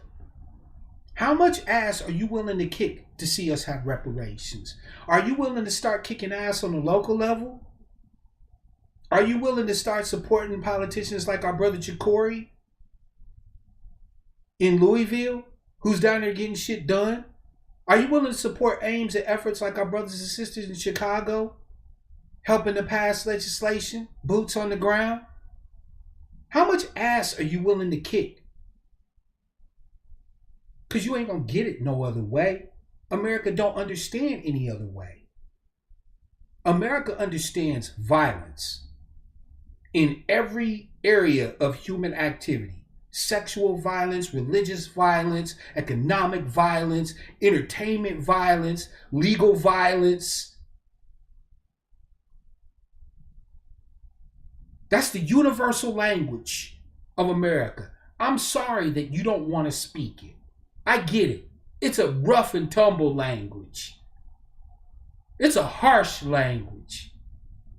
But unfortunately, if you want to be a citizen here in the United States of America with all the rights and responsibilities and benefits that are forthcoming to a citizen, you had damn well better start acting the role of citizen.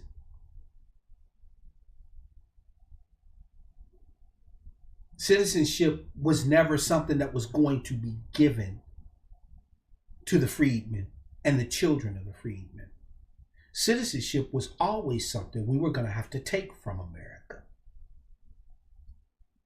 They could pass all the laws they want, but they can't change American hearts. Don't believe me? Martin Luther King said that. That's why he advocated for law shit. He said, sure, I can't change the heart of a bigot, but I can get laws passed that make it illegal for him to hurt me. But there was a fatal flaw in our brother's thinking, because laws are only as good as enforcement. They passed the Voting Rights Act. They passed the Civil Rights Act. They passed the Fair Housing Act. They passed all this bullshit, but black people still on the bottom somehow. That smells strangely like selective enforcement of these respective laws, don't it? Funny, they can claim that they adhere to a policy of affirmative action designed to heal the breaches caused by all this discrimination against black Americans. But strangely enough, when you look to see who benefits from affirmative action, you see white women, you see gay people, you see immigrants, but you don't see black Americans. It's strange, isn't it? It's almost as if they don't believe their own bullshit laws.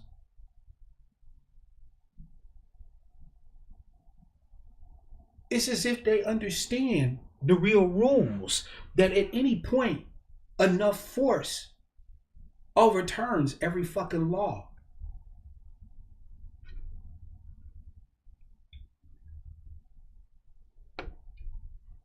When black people are willing to exercise enough force in every area of human activity to make demands,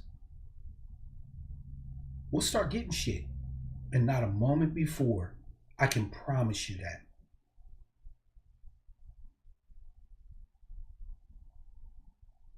Next time you go and see Cynthia Erivo playing one of our motherfucking icons, tear the movie theater up. And make it known when the police arrest you, because they will. Make it known why you tore up the movie theater. Make it known that you ain't gonna sit there and tolerate no more anybody who ain't us portraying us in media. Next time they acquit a killer cop, burn that motherfucking city to the ground. Be the first ones to be out there to burn that city to the ground. And when the media comes and asks, why are y'all burning the city to the ground? Make it known, make it be clear that for every body of ours that drop at the hands of your unjust law enforcement officers, the city's gonna burn. And when they come to arrest you, because they will,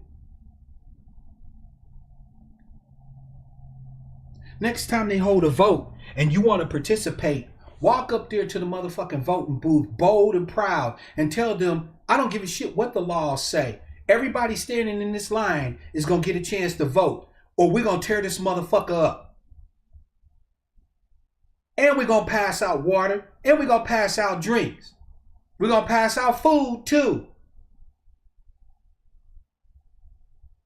And when they come to arrest you, tear that motherfucking voting precinct down. And when they ask you why you did it, make it clear that never again will they tell you how long you're going to have to vote, when you can vote, how you can vote, what you can do while you're standing there waiting to vote. You're not tolerating it. You're not having it. You're not obeying that law. You will break it at every fucking turn. And they will have to send people to come out and address you. And it's going to cost them money. And it's going to cost them times. I want black people to clog the motherfucking courts. I want you to get arrested for shit and plead not guilty. And I want every black person that sits on a jury to vote not guilty. I want us to clog this motherfucker. I want us to be like sludge in the engine. You understand me, fam? I want us to stop making their way smooth. I want us to stop acquiescing to their bullshit. If the law don't mean shit for them, then it don't mean shit to me. If they can pass laws willy-nilly without my consent, without checking with me, without wondering what the effects of that law is going to be for me, then I've got every right to disregard that bullshit. And send who you will.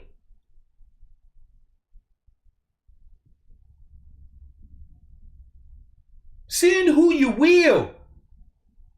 Because when they get here, I'm telling them exactly why I tore this motherfucker up. I'm telling them exactly why I knocked the windows in, why I kicked the motherfucking precinct officer's ass, why I'm about ready to fight you. Our brother, elder brother and ascended ancestor Frederick Douglass also said that power concedes nothing without a demand. It never has, and it never will. Do you understand what I'm saying to you today?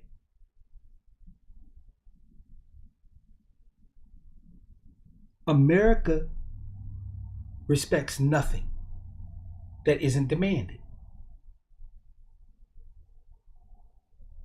And when I say demands, I mean demand. I mean stand on your square. From the local level to the county level to the state level to the federal level. Put bodies on the ground. Put boots on the ground. Put sticks in hands. Put fear in their fucking hearts. That's how you get shit done in the United States of America. No more, no less. Like, white supremacy is truly a thing, right? No doubt. But white supremacy right now isn't costing white people shit. They're getting all the benefits, all the fruit, and not having to pay nothing for it. There's no detriment to America for practicing white supremacy. There's no detriment right now for those politicians and those lawmakers in Georgia to pass that bullshit ass law. There's no consequences. Every nigga that reads about that law is already planning to obey it. I'm not kidding you. Every single black American that knows about that law has already made the commitment in their heart to obey it. Now, that law is not worth me dying for. Why not? You tell me that voting means something, that voting is going to do something, but you're not willing to put your ass on the line to show that? You tell me that we're supposed to vote. Don't cry, don't complain, vote. Right? You tell me I'm supposed to vote, but voting ain't worth kicking some ass for? Voting ain't worth dying for? Maybe it is, maybe it ain't. But us being willing to put our ass up on the line for the shit that matters will put the lie really quick to a lot of shit. If voting really ain't worth nothing, we'll know by the number of Negroes who would be like, man, fuck that law. I ain't worried about them. I'm not going to vote anyway. If voting really ain't about shit, then I don't expect you to throw your ass up on the line for it. If it really don't mean nothing to you, I expect you to sit back and act like the law just, it is what it is.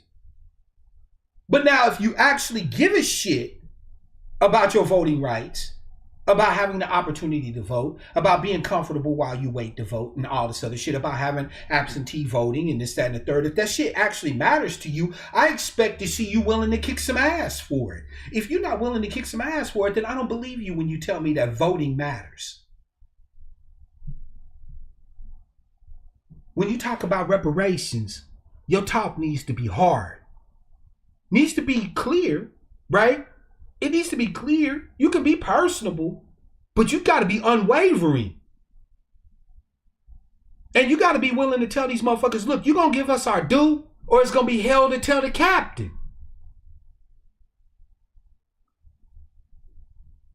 If reparations mean something to you, then it must be worth dying for. It must be worth fighting for. It must even be worth killing for. If it ain't, then stop pretending it is. I'm calling you Negroes and myself the fuck out. From now on, it's going to be demonstrably clear what truly matters to black Americans. Because to the extent black Americans won't stand up and put ass up on the line for it, it don't mean nothing. Because that's the only way you get shit done in the United States. The longer we sit here and do performances like twerk for the cops, and, and protest and this, that, and the third, right? Long as we do that, there ain't nothing we want. So don't get mad if the people that claim to represent you don't ask for nothing.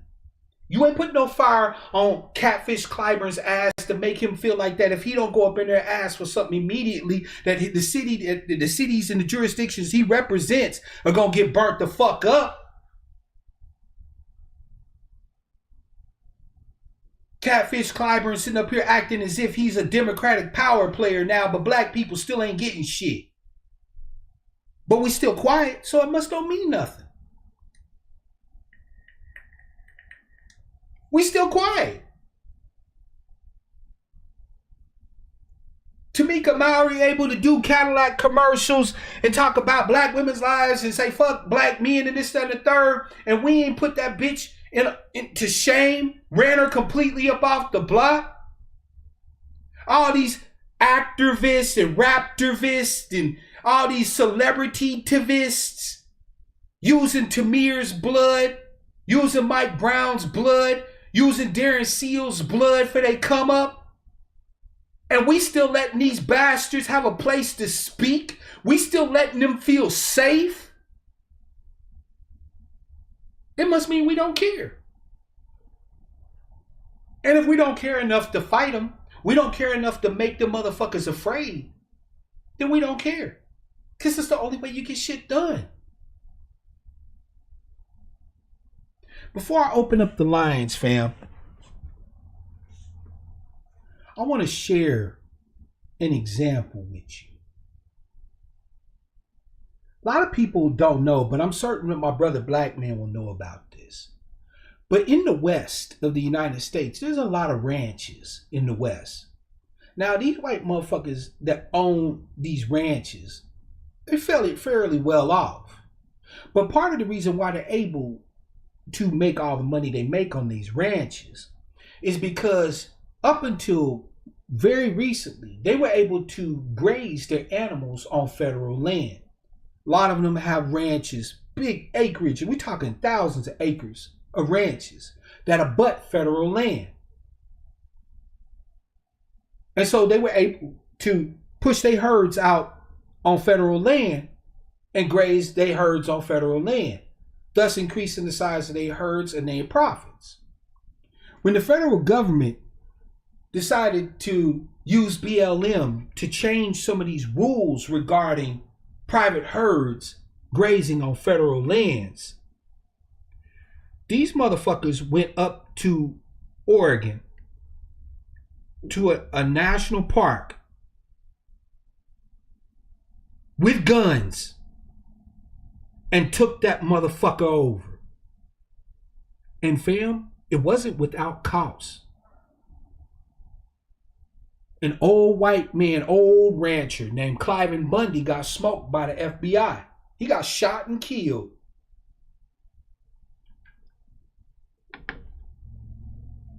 They were able to hold that national park hostage for an ungodly amount of time. And like Sister Alma said, they dared the government to come get them. They told the federal government, you gotta bring ass to get ass. Now what you gonna do?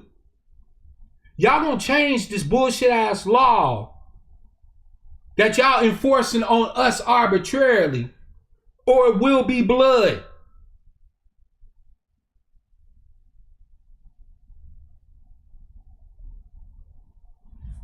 They were willing to put ass up on the line to change a law, one little single regulatory change under BLM, Bureau of Land Management, that affected their bottom line. One single law, and they took over a national motherfucking park and dared the government to come and do some shit. How many bullshit ass laws they done passed that affect black people?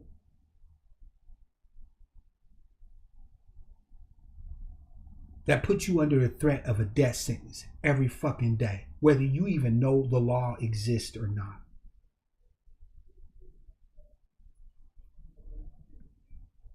How much more right do you have than anybody to say, nah, not today. We're not following this bullshit no more. and you got to bring ass to get ass.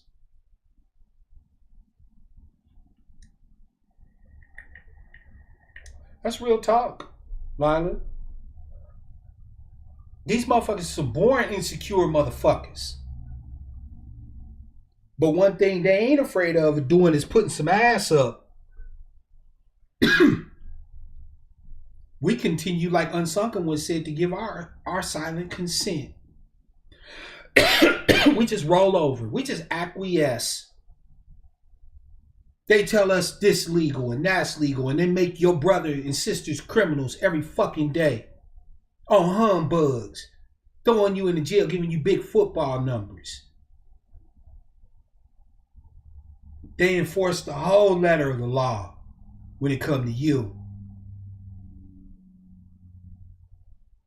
When you gonna make them stop? Because they're not gonna stop doing it as long as you keep electing them. As long as we keep accepting that the law actually means something. Don't get me wrong, fam. Black people need rules to live. We need protection from bad people and stuff like that, right? We need to be able to come together and organize and do things. We need community.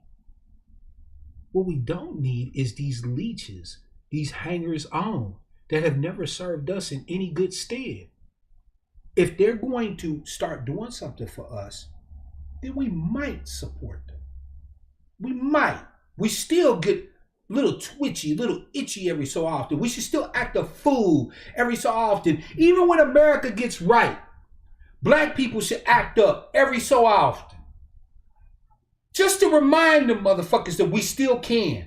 That if you're getting any type of ideas in your mind to pass some bullshit ass legislation that you expect us to follow, you got another goddamn thing coming.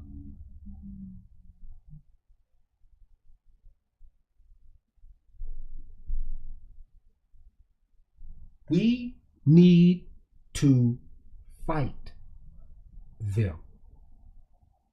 And I'm sorry to be the one that have to keep hammering this home. I know you don't want to hear it because it's scary. I get it. Man, you want black people to go up against the whole of the United States? Yup. And do you know why? Because the whole of the United States is already up against you.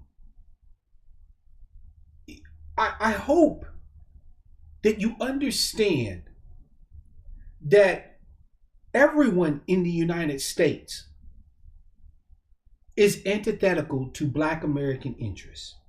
They co-sign that when they either immigrate here or after they've been here for a certain period of time. They all acquiesce to the racial hierarchy, which is designed to keep white folks at the top and the descendants of the freedmen at the bottom. Everybody co-signs that. Everybody's on board with that project. Every single other ethnic demo in this country is antithetical to Black American interests. And you will not placate them, right? You will not be nice enough for them to say, oh, well, maybe we should give the niggas something. Nope. The only thing Americans understand is fear. I heard it once said that you got to make them fear you before they feel you. What you don't understand, like Trey Legal said, what you don't understand is that there is a Cold War and has been against Black America since we have been in this country. The only difference is that we're not fighting it. We're not persecuting it. That's truly the only real major issue,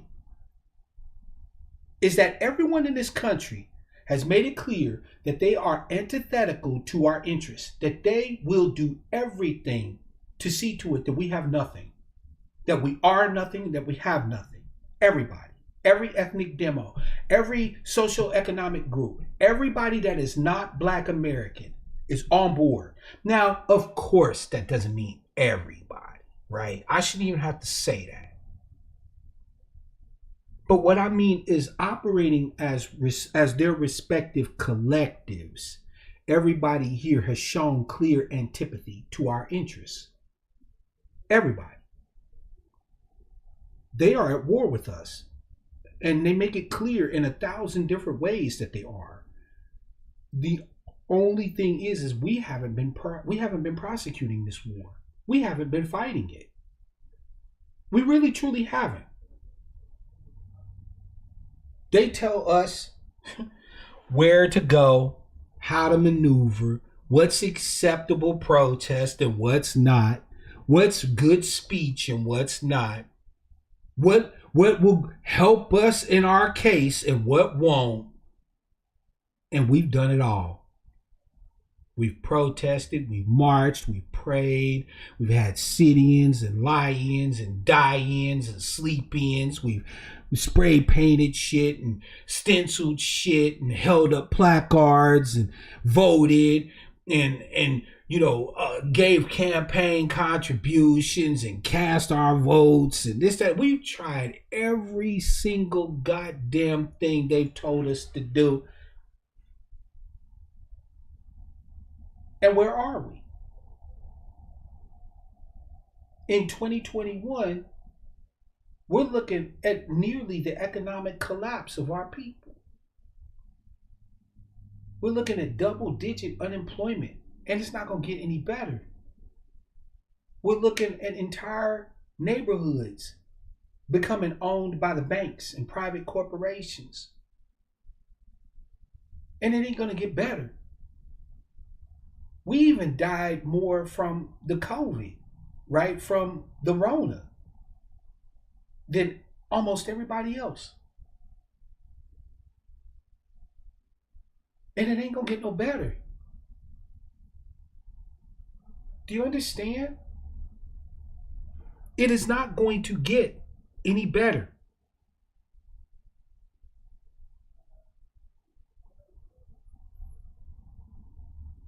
Fuck their laws. Fuck their politics. I don't want to give America more good trouble. I want to give America fucking nightmares. I want the same trauma that they visited upon us at every legislative session, at every new meeting of a regulatory agency, at every new board meeting of a corporation. I want to give those motherfuckers the same nightmares that you and I have when we go to sleep at night. The nightmares of not having a place to go work the next day. Nightmare of not having a place to live. A nightmare of not knowing whether or not the law is going to protect me like it does them. You got all this pain, all this trauma, suffered all this brutality, have all these struggles. It's time to lay your burdens down, Black America. But since those burdens are bound to be carried by somebody, the rest of America look good carrying them for a change from mine. I want you to become hell on wheels politically. I want you to be the loudest, meanest, most rabid, most disrespectful, most I don't give a fuck political demo in this country. When there's meetings, I want you to fucking disrupt them. And I want you to disrupt them with your demands. I want you to stand there, head held proud, and demand what the fuck you want. And if they're not going to give you what you want, then nobody gets nothing. They won't have any fucking meetings. They won't have any closed sessions because we kicking in the goddamn doors. We doing it on the city hall. We doing it at the county seat. We doing it at the state house. And we doing it in the motherfucking Congress.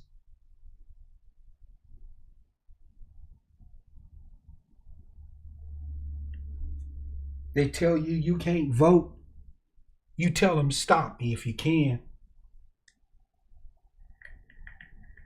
Because we hold these voting precincts open until every black person that had a chance to vote. Now come and stop us. Come and close it. I dare you.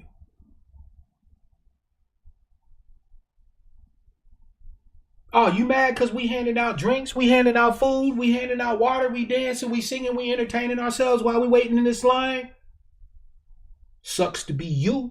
Sorry you feel some kind of way about it. Come stop us. Everybody in that line should be ready to kick Johnny Law ass when they show up for that bullshit. See how long they be willing to enforce that bullshit law in Georgia when every time they show up at a precinct, every black-head deer is in their ass. I'm not talking about talking, fam. I'm not talking about talking. I'm not talking about saying, y'all can't do this to us. I'm talking about throwing fisticuffs. When Johnny Law and them say, okay now, niggers, it's time to close the precinct. Hope you guys get the vote next time. I hope Johnny Law catch a fist to the face. And I hope y'all bum rush those doors.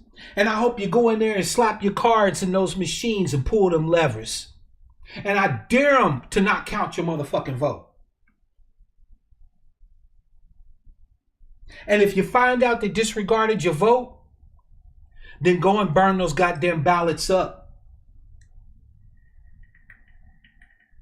They can't count your vote. Nobody votes get counted. We'll keep having elections until you count our vote. Why? Because we'll make sure there ain't no ballots to count. I bet you they start changing up that voting rights shit then. I bet you they change up that voting rights shit then. After black Georgians that ran up on the motherfucking ballots and burnt every one of them boxes. They say, oh, I guess we having a do-over election in, huh? Best to give us more time to vote, huh? How much does it mean to you?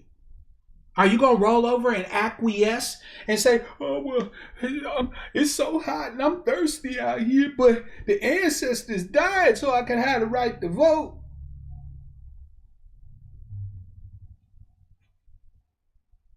If voting mean that much to you, show me.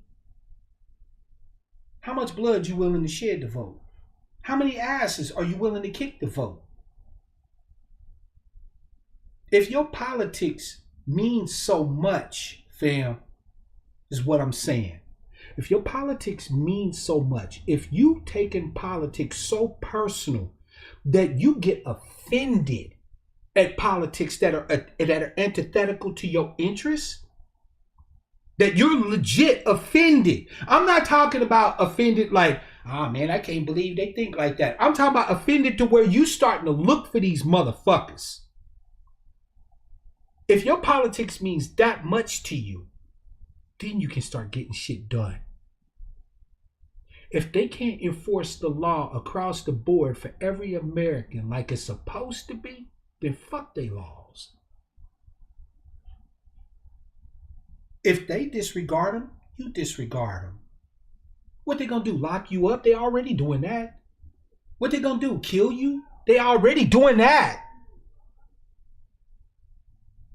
There is nothing that you can be afraid of, Black America, that they're not already doing to you.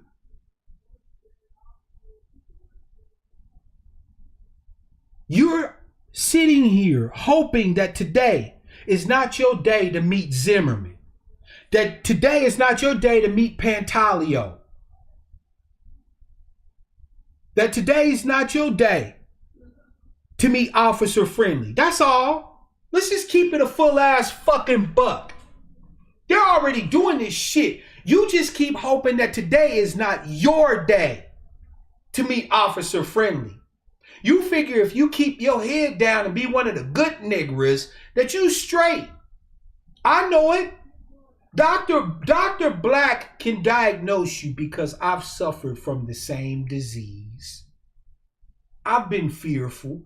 I've had nights where I wonder, damn, are they gonna run up in my house after that shit that I just said on this broadcast? You don't think I get scared? You don't think I worry? But you know what? It ain't about me. It's about we. My individual life in this shit don't matter. I cannot, in good conscience, leave my children a world like the one I got.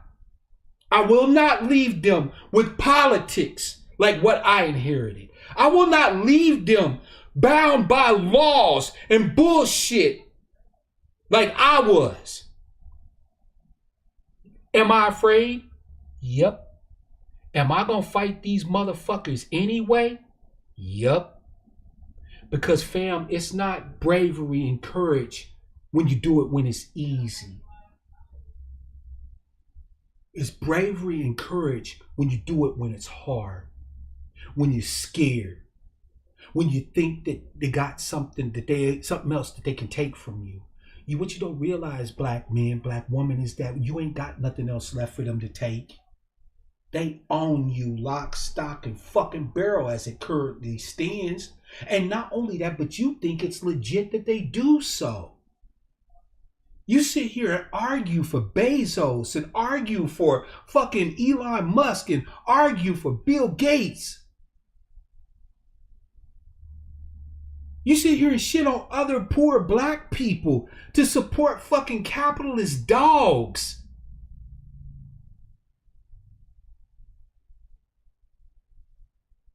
You deny community so that you can run and be a goddamn lone wolf. Not even realizing that you're already surrounded by packs of wolves who are waiting to tear your ass up. They get to sit back and pick their teeth and say, we gonna eat them today? Nah, we already ate them niggas over across the way. Okay, we'll let this one run free for a while. Do you like that? Do you like what I said? Do you like the fact that I said that you're prey to every American? Because it's true. As it stands now, you acquiesce before there's even a fight. You don't even bother to negotiate. They say this is the rules, this is the laws, this is what we can do, this is what we can't do. And you go, well, we tried. Better luck next time. Because they know the level of injustice that you'll quietly submit to. They know just what level to push Black America to. They know just how far they can fuck you. America got your number, black man, black woman. It's true. They got our number.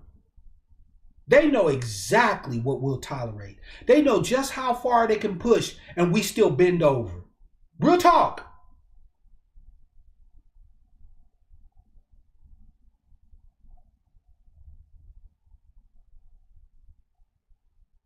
But it will continue until we resist them. We've tried words. Now we try blows. You know, a lot of people don't know this, but Martin Luther King was able to get movement on the Civil Rights Bill by telling Lyndon Baines Johnson that, hey, you can deal with me, right? The peacenik, the non-violent one, or you can deal with them, and they not nice like me. When we were burning the whole motherfucking cities down, we had the Watts riot in '65. When Martin Luther King got killed, we burnt this whole motherfucking country up. There was riots in Detroit, KC, Duluth, Cincinnati, Chicago, you name it. Wherever there was black heads, we acted fucking stupid. They had to call out the National Guard and we were still acting stupid. So don't tell me it can't be done. We just don't give enough of a fuck. We haven't decided yet that we're tired of getting screwed.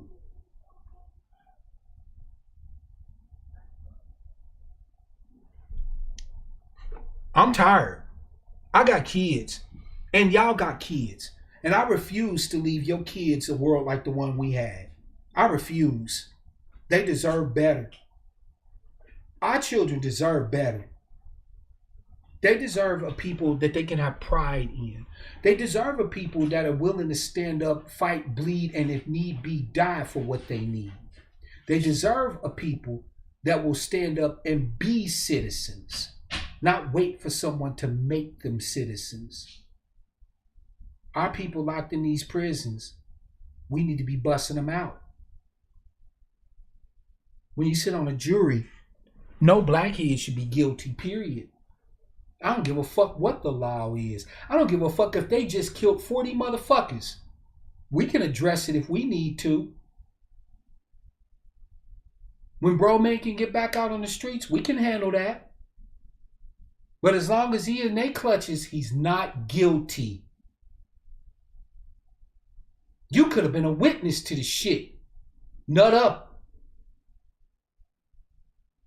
Nut up on the stand. I don't know what you're talking about. I didn't see nothing. We can address the bad ones when they come back to us. But don't leave them in their hands. They ain't gonna leave no white person in this country. They not gonna leave no Asian person, no Latino person in your hands for justice. So why you leave your people in their hands for justice?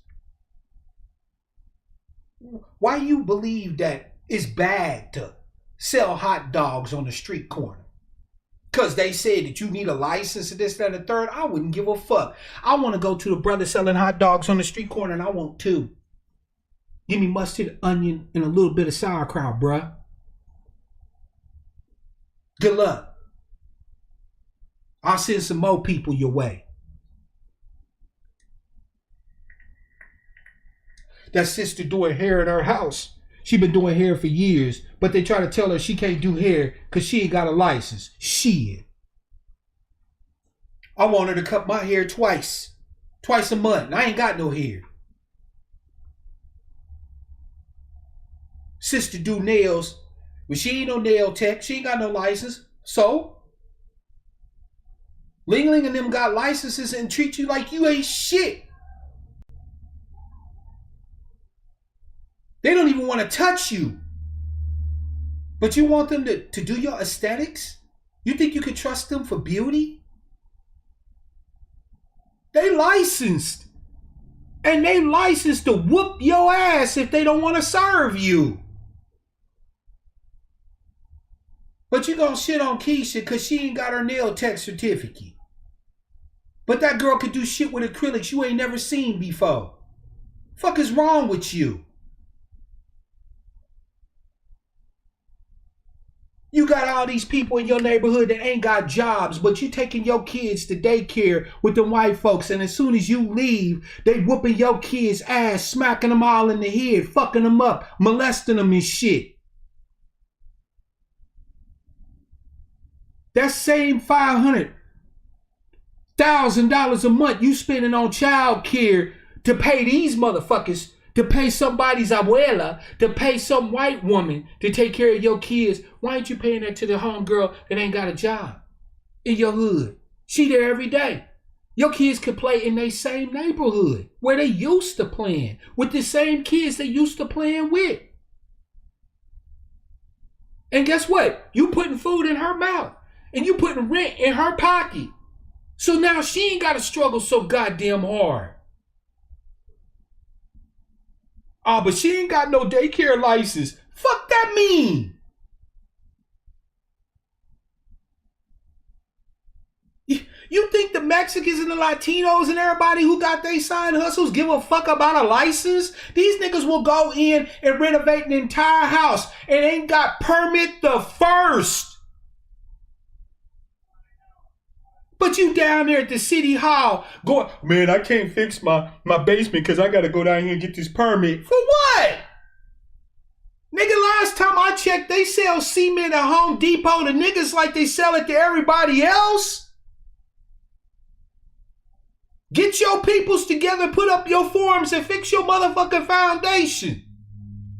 And when they come to try to inspect your house, suspiciously be like, oh, I don't know what you're talking about.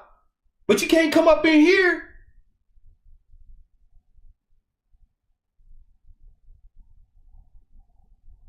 That's what I'm talking about, fam. If they're not going to enforce the rules for everybody else, then they don't get to fucking enforce the rules on you. Licenses and permits and taxes and shit. Man, I wish a nigga would. You want to pay them taxes? After all the tax money that they've used to abuse you, all the programs that they funded to use to disenfranchise you, to redline you, to fuck you over, you should be the last motherfucker that want to pay taxes. What about my refund, brother Black? They don't have to refund no money your ass don't give to them. Figure out ways to not pay them no motherfucking taxes. Everybody else do. Ain't nobody else sitting around waiting on a refund every year. Just rolling over, acquiescing to Sam and the state government and the city government and the county government. They consistently look for ways to make sure they ain't got to give them shit. They tell us to do for self, then keep what you got. They tell us pull yourself up by your bootstraps, then we can't afford to pay no taxes. If we, the descendants of the freedmen, gotta do for self, if we gotta pull ourselves up by our bootstraps, if we gotta forget all about what's owed, then I can't afford to pay your taxes, sir. Oh, I'm sorry. I know you assessed this much on this land, but we structured it like this and we don't owe no taxes. See you later.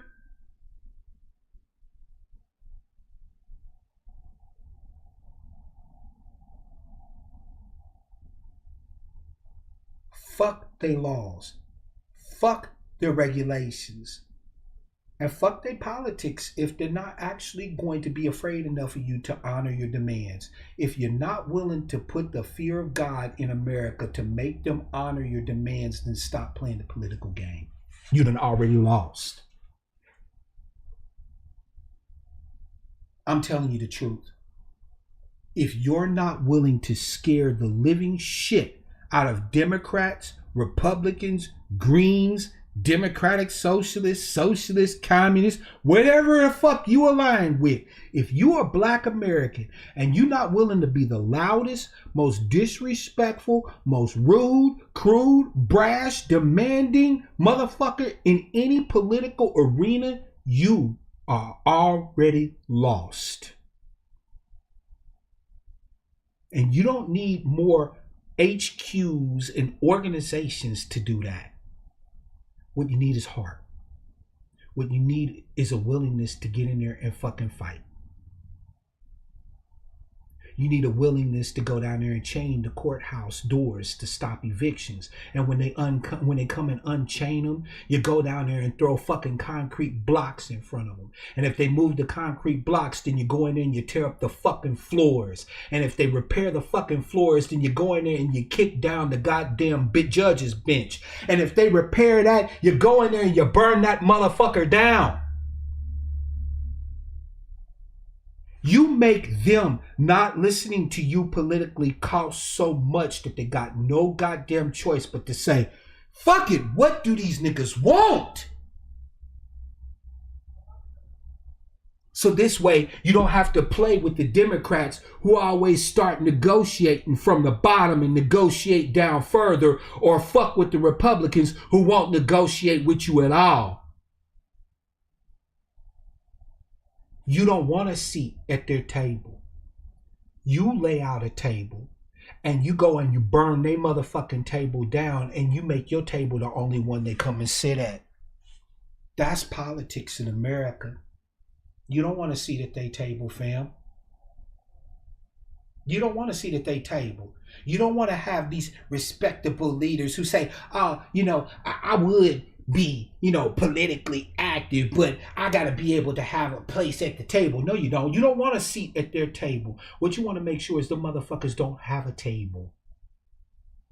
And your table's the only one that's built.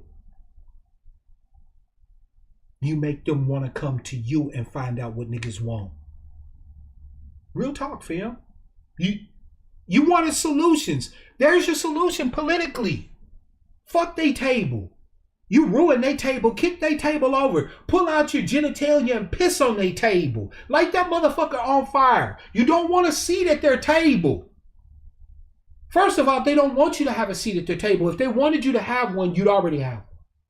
So they don't want you sitting at their table anyway. You're the school kid that they don't want sitting at the cool kids' table. So you make sure that the cool kids don't have a table to fucking sit at.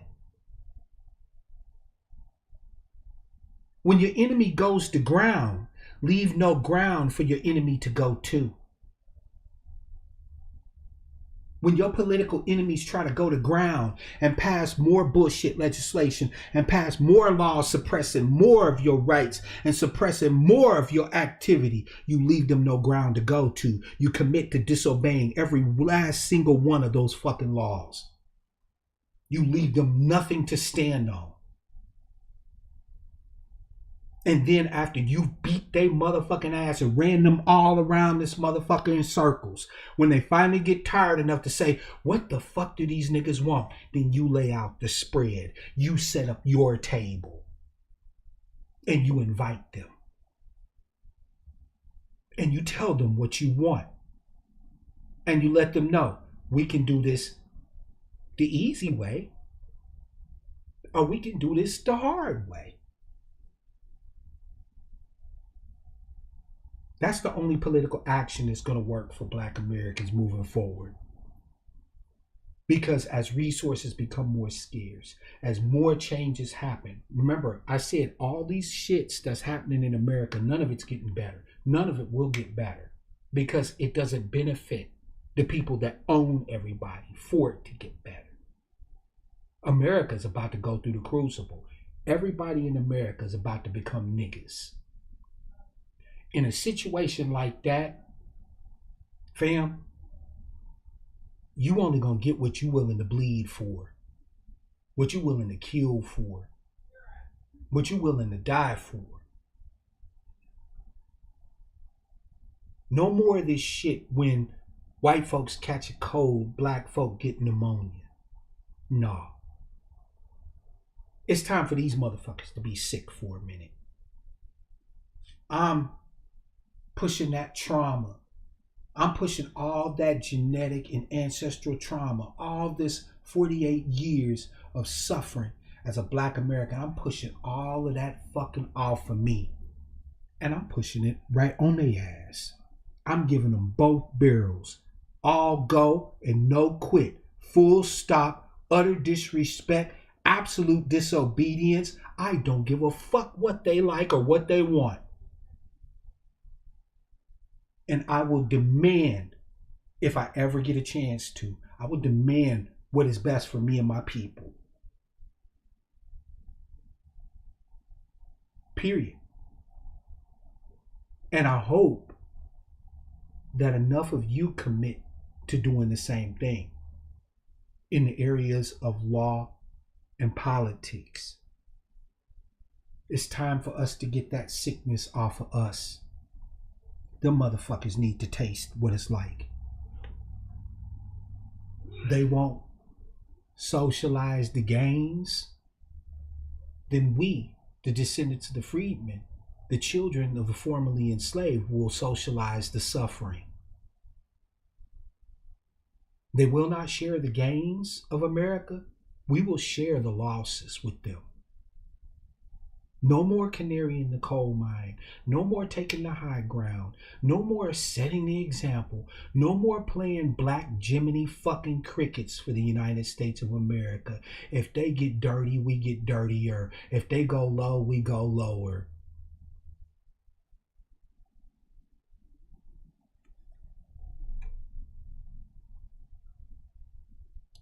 Three 602-2667 is the number, fam. If you got a law you want to talk about that's been passed recently, you want to talk about some strategies, you think Mark Black is cracked in what I said in this broadcast today talking about law and politics, holler at me.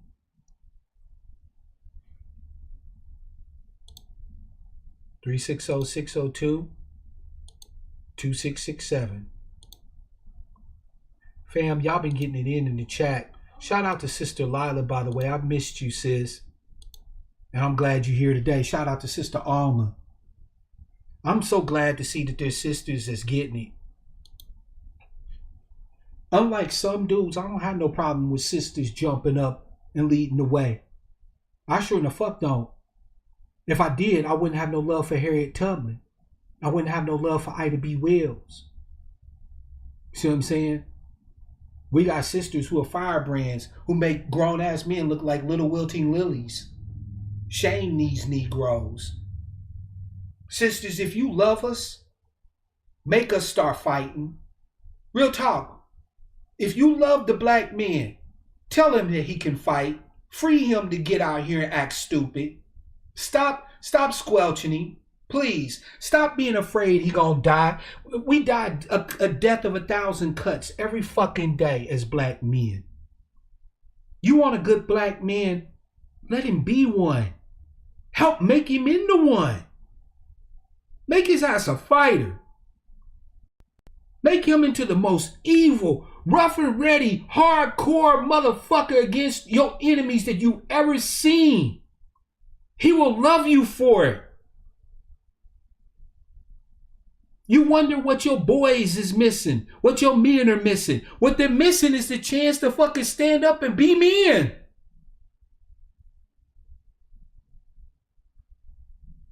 When your boy runs outside to go help burn this motherfucker down, don't come out and smack him up and run him back in the house. Hand his ass a book of matches. That's his salvation.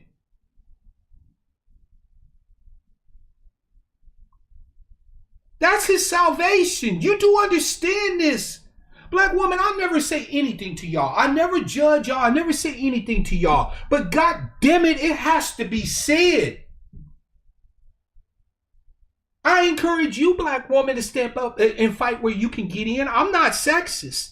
I believe this fight belongs to all of us. So wherever, sister, you can get in where you fit in. Throw them fisticuffs up and throw bows with me. But damn it, encourage my brothers to do the same.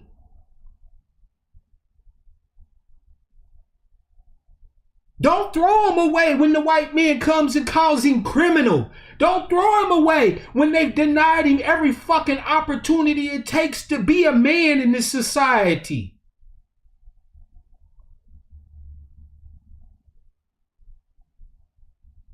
If they won't give him what he needs, you give him what he needs. And don't count the cost, because it's all going to come back in the wash. If you won't give it to him, who will? You won't do anything for the black man, who will? Seriously, black woman, I love you to death. But if you won't do anything for the black man, who do you expect to do anything for the black man? You think Becky and her cohorts is going to care about the black man like you do? Who going to understand him like you do? No, I can tell you for a certainty from experience, they don't. They will never understand.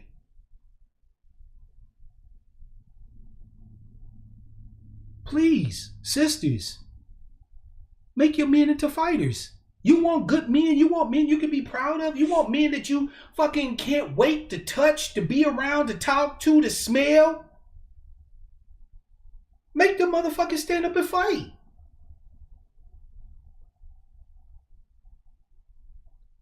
When I was a boy, I didn't like to fight. I used to run from fights all the time. I ran home from school one day and my mother had locked the front door. She was up in the upstairs window. She looked down. She said, boy, she said, you gonna turn around and you gonna fight them motherfuckers. You either gonna fight them or you gonna fight me. Now pick.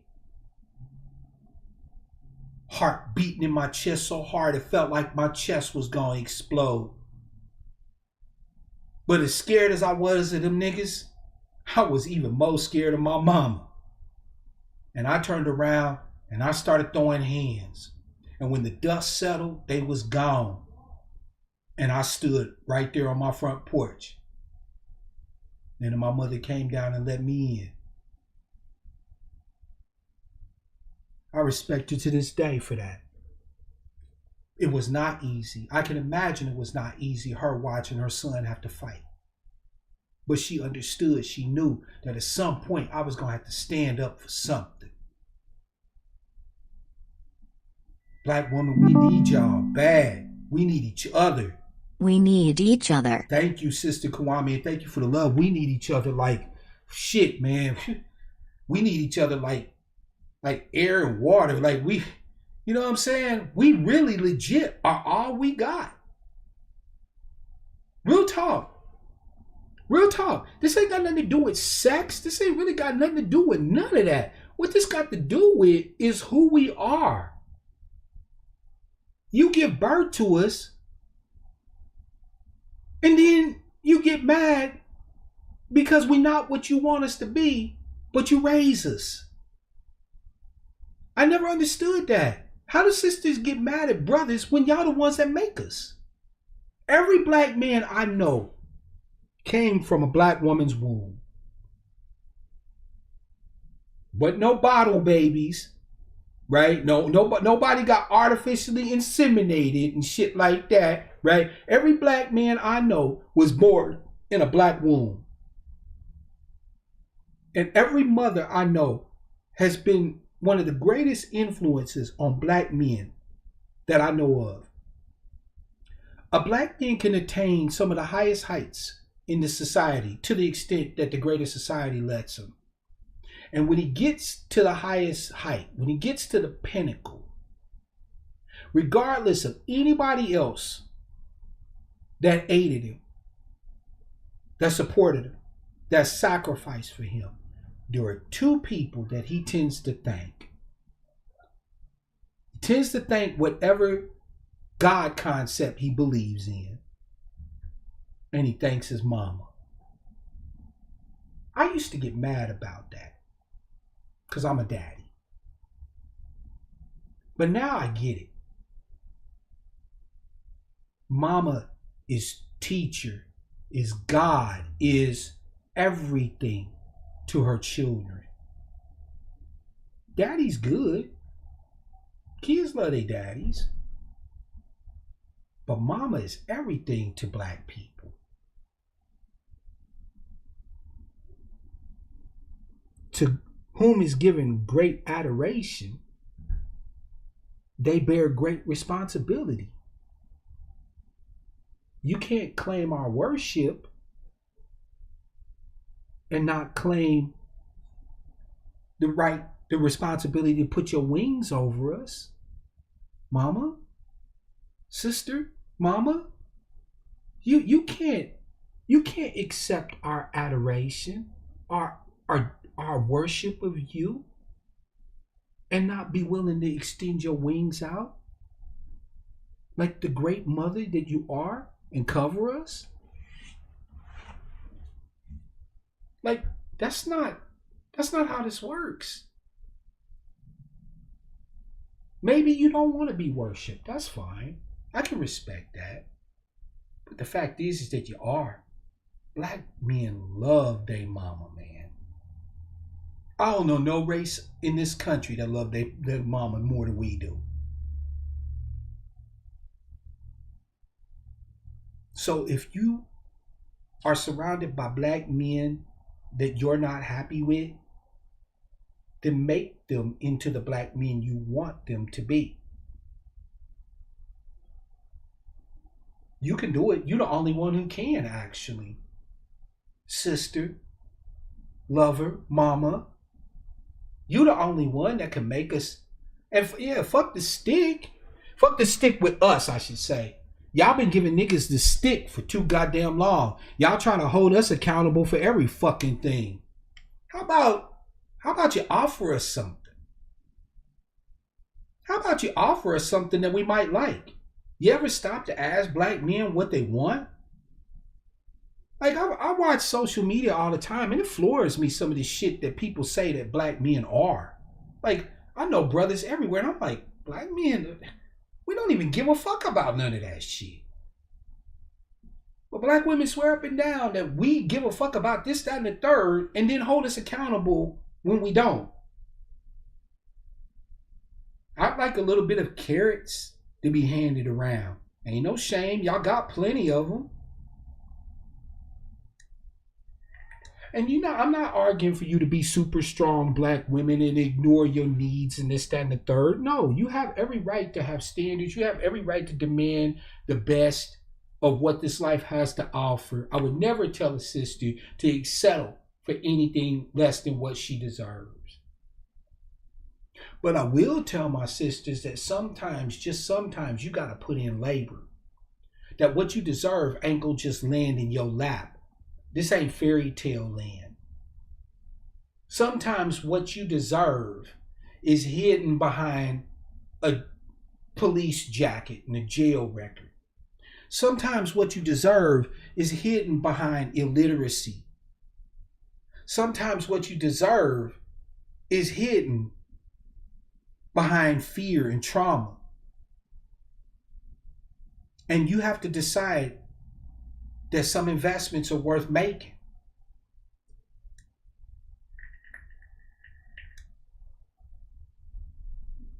I know black women that'll invest in the stock market and discard their brothers.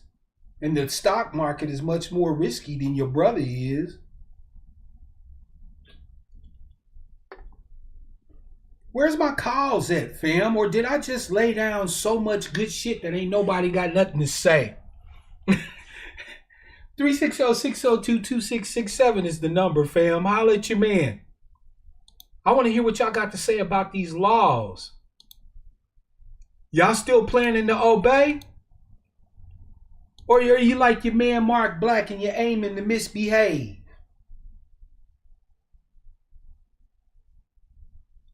Mama Black didn't raise no fools. I know when a game is rigged, and I'm done playing. I don't want to be in a debt trap no more. I don't want to play they success trap no more. I don't want to play they respectability trap no more. I don't want to play they keeping up with the Joneses trap no more. I don't want to play they bullshit ass anything no more. I'm good.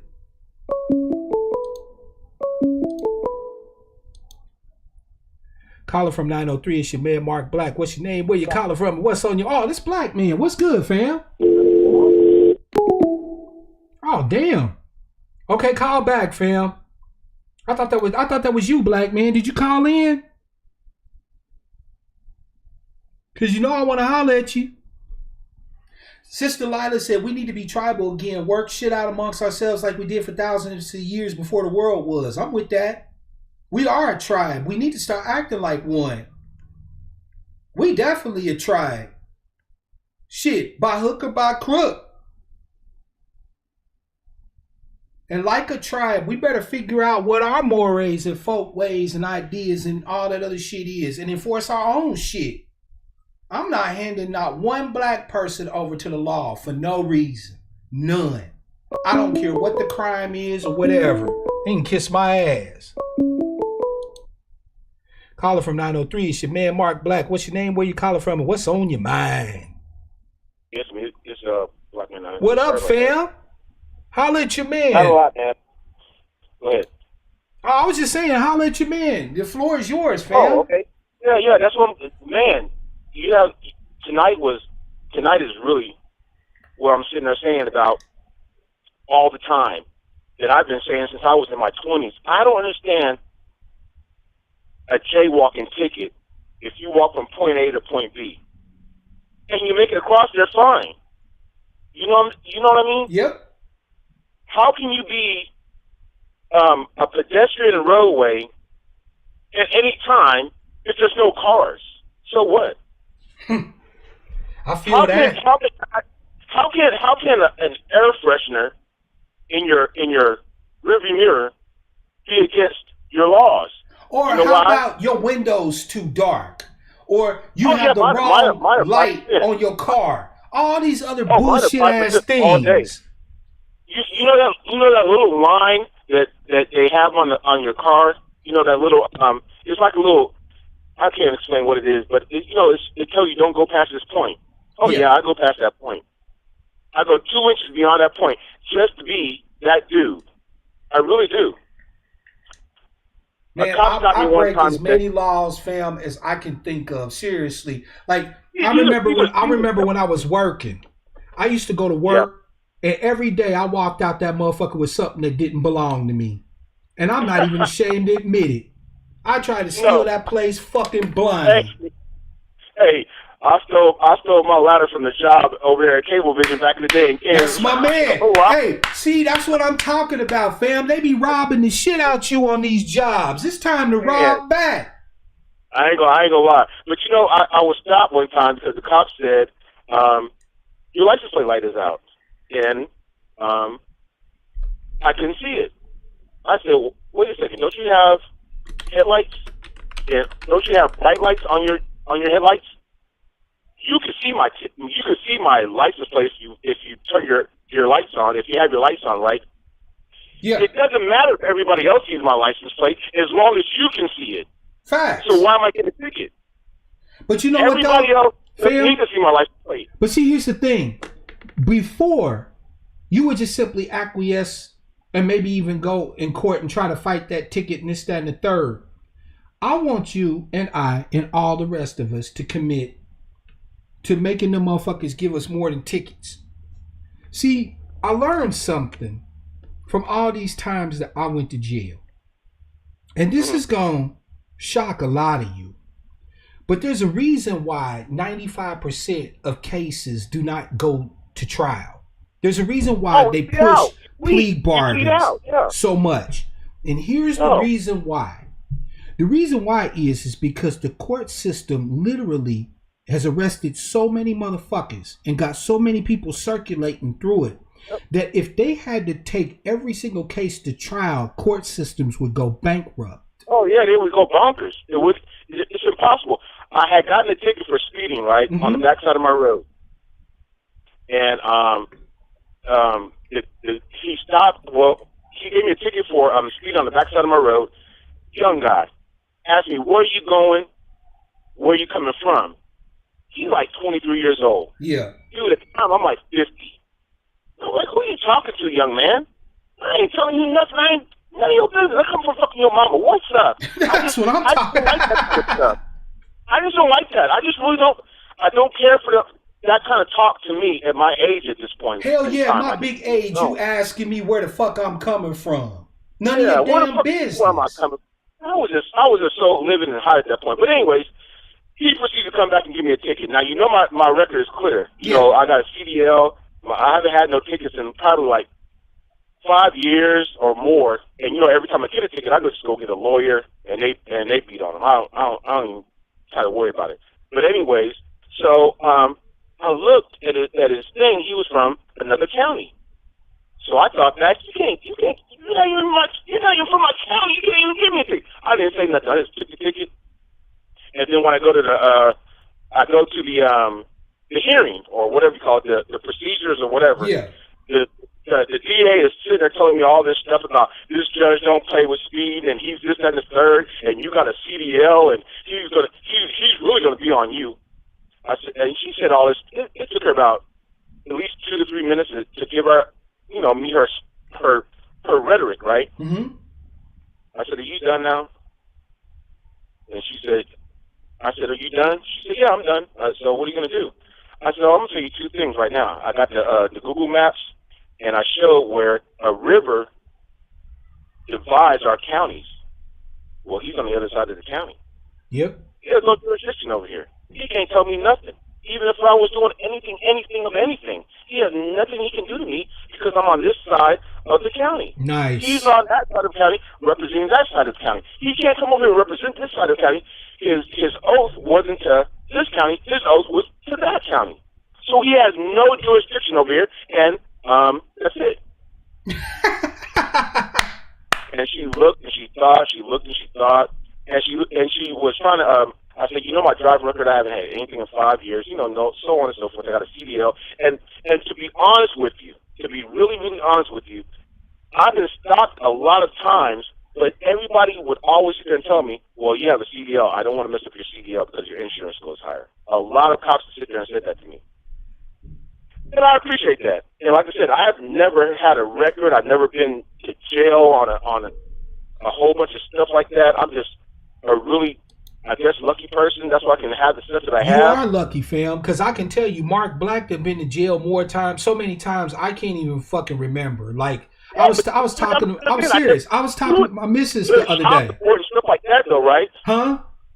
Yours was child support and stuff like that, though, right? No, it wasn't nothing like that. It was just bullshit, but every time them motherfuckers touched me for like 15 years, I was going to jail. Like, I would go to jail at least once a year for like 15 years straight, man. Seriously. I done been to jail legit so many times that I don't even sweat going to jail. Like when they say, you're under arrest, Mr. Gillespie or whatever, I just be like, whatever, man. Fuck you. I was like, I hope I get a sandwich when I get in there. Like I already know what to do when I show up on the spot. Like I know how the whole process work. Like the thing is that I'm no different than you and you're no different than me. You just had the luck so far, and I hope it maintains, that you ain't had to really deal with the legal system in the way that some of us had to, right? The vast majority of black people don't go to jail, but that still does not mean that they aren't under the auspices or under the thumb of the so-called legal system, right? At any point, any one of us can be made criminal. And so black people... Go ahead, fam. But what you said just bothered me. Because you're saying it's not... What you just told me, if I'm not mistaken, is not surprising that you win. Explain. You're saying when I'm stopped by the police, I'm not surprised when I'm arrested. You're saying that's what you're saying. Yeah, of course. Not at all. See, that's not cool. That's not good at all. I remember one time I got stopped, and my little cousin was 5 or 6 years old. No, he may have been 8. I take that back. He may have been 8. And I got stopped by the police. We were going to a basketball game, and I was late. And I'm serious. I was speeding. I was going a little bit fast to try to get there. And I was right around the corner from the school. And the cop stopped me. And the first thing he said there said, "Ooh, cousin, you going to jail." I said, "No, I'm not." And again, they see my CDL and they let me go. But I never expect to go to jail. I never really expect to get a ticket. Like I said, fam, I am happy for your luck. I hope it continues to hold out, because that is not the experience of a lot of black men in this country. I know. I'm the lucky one. I know that. Yeah, fam, I really know that. And like you are a unicorn, because the first time I went to jail, I was a juvenile, right? And I didn't even do shit. Matter of fact, I was with somebody who did something, and the cops just came and arrested us both. Oh, wow. Right? And I didn't even know dude had done something. It was my cousin. He had stole a little toy or something from the store, right? I think he stole a transformer, right? When you know those transformer toys? Yeah. I was 9 years old the first time I went to jail. Wow. Jesus Christ. Real talk. I went to jail. I went to jail again in my teens. Was locked up in juvie for a good minute. They didn't even charge me with nothing. They just held me there in juvie, right? So I was in juvie for like a month. Then they put me in a group home, and I was in a group home for like 8 months. Then the next time I went to jail, I went to adult jail. I was 15 when they put me in jail, right? Yeah. And from that point on, I didn't see the inside of a jail. Now, I haven't been arrested in quite some time now, right? Like, I'll be honest, I haven't been arrested. I think last time I went to jail was like, I want to say like 2007, maybe 2008 was the last time I went to jail. So I haven't been to jail since then. But up until 2008, I would go to jail at least once per year, and sometimes multiple times a year. They would just arrest me and I'd be in jail. That's methodical for you. I mean, that's just crazy. There you go again. That's Mark Black. We'll go get him. He has something on him. You know, that kind of stuff like that bothers me. I've had my fair. I grant you, I've had my fair interaction with police. But like you said, when I was younger, it was because I had a cop stop me one time and tell me, I used to haul cars back in the day. I used to haul freight back in the day on a 40-foot trailer. and I would go to visit my cousin in San Antonio, and the cops stopped me because somebody had called. Again, these white folks calling, don't know why they fucking calling, but they're calling. You got a $50,000 truck with $200,000 worth of equipment on it, and you're calling the police because I'm going to sleep in the car, I mean in the truck, until the morning time, so I can go in and get breakfast for my cousin. I didn't want to wake him up. It's 2 o'clock at night or whatever the case may have been. I don't remember. But the cop said to me, "Look how much bigger you are than me." I'm like, wow, and you got all that, and you're what, of me? And back then, I didn't even carry a gun when I was driving. I didn't even carry a gun when I was driving. I didn't even carry a gun on my hip back then. And he said, "Look how much bigger you are than me." And I'm like, you have all that Batman belt, and you scared of my size. I was bred to this size. And you know what? I'll work on this size. And I'm not going to give up this size because you're scared of me. But you know what, though, fam? The thing is that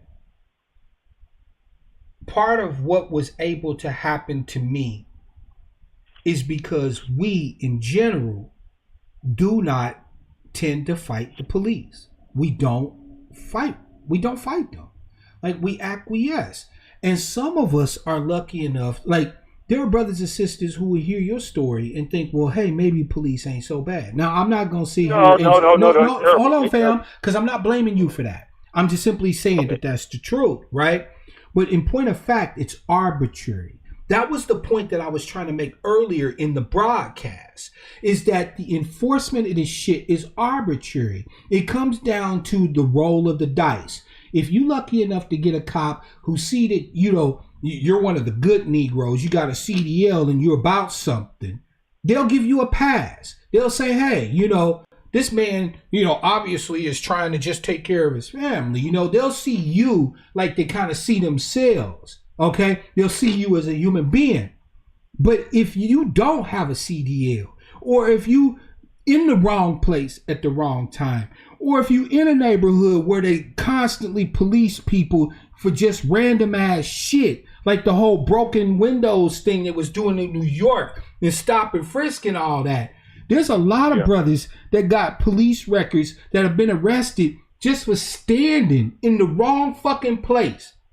According to the law. And it's arbitrary. It doesn't matter what the law says. The person with the gun is the one that makes the law. Nobody cares about the legislation, the statutes, or any of that shit. And so my point is that if black people know that this shit is arbitrary and that it really comes down to the luck of the draw, then fuck luck. You see what I'm saying? No, I agree with that. Act the plum fucking ass, because if no, you're very right. And my thought is that if anybody knows about law, right, that everything you'll have to know is this: the one thing you have to understand, everything is based off the first officer who comes on scene, right, is based off of his discretion. That's period, point blank. It doesn't matter anything else. The second, third, and fourth can come up there. Even a sergeant can come up there. But the ruling class would be the guy who first stopped you. Officer discretion is more important than anybody else who's on the scene at that point in time. And now, so now black people are supposed to depend on the discretion of a roided out, racist motherfucker who looks at black people like we're animals, but his discretion is supposed to be the determination between life and death for us, between freedom and imprisonment. Bullshit. Because I don't understand how a $5 doll from Dollar General can encompass in Phoenix a cop pulling a gun on you and saying, "Get your motherfucking ass off the car, bitch." I can't. I don't understand any of that. Fam, see, this is what I'm talking about, man. Because like your experience colors your perception. You can't see it. I can understand it perfectly. Because again, the first time I went to jail, I was 9 for a kid stealing a Transformer toy. And our parents wasn't there. They didn't call, like if it was a little white kid or something like that, they'd be like, "We're going to take you in the back and call your parents," right? They took our black asses to jail. Do you understand me? We went to jail. Right. We went first to the main precinct, which in Kansas City is on 12th and Locust. Right, that's the adult jail. But from there, they then put us in a vehicle and transferred us over. They was getting ready to transfer us over to juvie, but our folks came and got us. Finally, we got down. When we got down there, some detective said, "You arrested these 2 9-year-old kids. Go in there and call your moms. Call your parents and have them come get you." He let us go. You know what I'm saying? But the cops came, and it was multiple cops. It wasn't no one officer that came in to handle 2 little boys. It was multiple cops. Put us in handcuffs, threw us in the back of a motherfucking paddy wagon. Not no officer's cruiser. We went in the back of no cop car. We was in a paddy wagon like we was 2 grown-ass men that was hulked out and likely to bust out that motherfucker and took us to jail. I can totally see how 2 punk-ass cops will go ham over black people over a stolen or a possible stolen toy from a dollar store. Because that toy is worth more to them than your black ass. That's how. That's all about documentation of who the Negroes are in your area. That's all that's about. It's not really about, protect and serve. Like I said earlier, protect and serve is really a joke because the Supreme Court says they have no duty to protect you. But in Texas, there's a law that says if a cop asks you for help and he's in danger, you have to help him. You will be prosecuted if you don't help him. And I'm sitting there like, if I'm seeing a cop get shot or choked out, that's not my business. I have nothing to do with that. Facts. I didn't see shit. You stopped that guy. The cop stopped him. You stopped him. You go deal with it. You should have called backup. You should have done something on your part to make you safer. So man, all these cop lickers out here, all these cop bootlickers out here that just love the boot on their neck. No. You know what I'm saying? No, I'm not talking about you, fam. I'm talking about all these cop lickers out here, all these ones that want to defend the police, the law enforcement. You know what I'm saying? I'm going to tell you something. When America goes in the toilet, and it will, cops are going to come out telling the truth of what they really are. And all they are nothing but armed paramilitary gangs. That's all cops are. When you see what happened down in Louisiana, when Katrina hit, and how law enforcement was setting up kill zones and kill sites for black people trying to escape the floods and shit. That lets you know right there what they all about. They ain't nothing but armed military or paramilitary gangs. They basically an armed militia that gets a check from the state. And I don't have no respect for no militia. None. You know what I'm saying? Fuck them. If they a militia, then they get what they got coming to them. The thing is I got no respect for law enforcement because I don't have no respect for their law. I lost respect for the law a long time ago when I realized just how bullshit and how arbitrary and how I don't even know 90% of the motherfucking laws is out here, and yet I'm supposed to be bound by all of them. And nobody ever asked Mark Black if he wanted to be okay with this law or be okay with that one. Ain't nobody got my say so, my imprimatur. They just told me that this is what is. Fuck I look like. Either I'm free or I'm not. And if I'm not, I want to be, so I'm going to fight until I have my freedom. No, you're right, because I watch the video. I watch these guys on video all the time on YouTube. I really do watch this stuff because, I don't have cable no more. And I'm watching a guy in Texas, right? You don't have to identify to the law unless you're being arrested. Just like the brother who was in the snow. You have no obligation to tell them who you are. Zero, none. You have nothing to do with that investigation. Just like the Chauvin guy, he has no obligation to testify in that trial of what happened against himself. You have the same rights on the streets. The same. There's no teeter-tottering. There's no difference.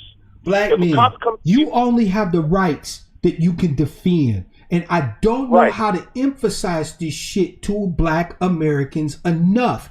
We talk all this shit about rights, But as long as any fucker can put on a uniform and walk up on you and immediately take everything you claim as a right and shit on it, you don't have no rights. Well, okay, they keep thinking that, but you have no obligation to help them. Listen, I don't give a fuck what the law says. I'm not talking about what the law says. The law says a lot of somewhat decent shit. I'm talking about the actual practical factuals of reality. In reality, the law does not matter. When Officer Friendly run up on you, can you defend your rights? If you can't, then it don't matter what the papers say. It don't matter what the laws say. The Officer Friendly gonna do to you what he want to do to you. Now, we can either acquiesce to that. Brother Black Man, I hope you call back, fam. But we can either acquiesce to that, or we can say, nah, that's some bullshit, and fight for our rights. But make no mistake about it, you are going to have the rights that you can defend. No more, no less. That's what, Sister Lila, I be wondering the same thing. Why are we always got to be the better person? Brother Lionel talked about the sheriff of Jefferson Parish. Yep, they had a bridge that was going, I think, from New Orleans to St. George Parish or something like that. They had this bridge, and they had the bridge cordoned off. And any black people that was trying to cross this bridge was legit getting shot. But we supposed to have respect for the law and law enforcement. When everything goes to the side, right? When everything goes sideways, because I feel you, Big Unk, right? I know what everybody say you're supposed to do. Just shut up and record it, and get your coins and all this and that. I get it, right? But the thing is that at the end of the day, that is not going to ensure that you have your rights. You see what I'm saying? When they decide to do what they want to do to you, recording it just means that your death is on film. That's not going to stop them from doing what they're going to do to you. We as black people have to decide whether or not we're willing to take the risk of stopping them by any means we have to from hurting us. And if we are willing to do that, then we need to do it. And we need to support every brother and sister that does do it. If not, then we need to accept the fact that our lives, every time we walk out of our door, as a matter of fact, Botham Jean was in his house, so we just have to take the risk that our lives is at the crapshoot of laws and law enforcement. Real talk. But if we're going to accept that it's just a crapshoot, then don't complain.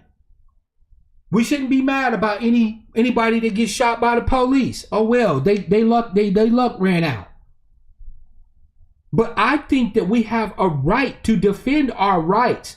We have the right to step up and defend our lives. And if that means a motherfucking cop don't go home, oh well. Better him than me. When everything goes sideways, when law and order breaks down, you see who the cops actually are. They're nothing but an armed gang. Big Unk, you might be able to stop it. That's real talk. Let me tell you something, Big Unk. Let's say that, unluckily, you run up against a police officer that's trying to do you harm. Okay?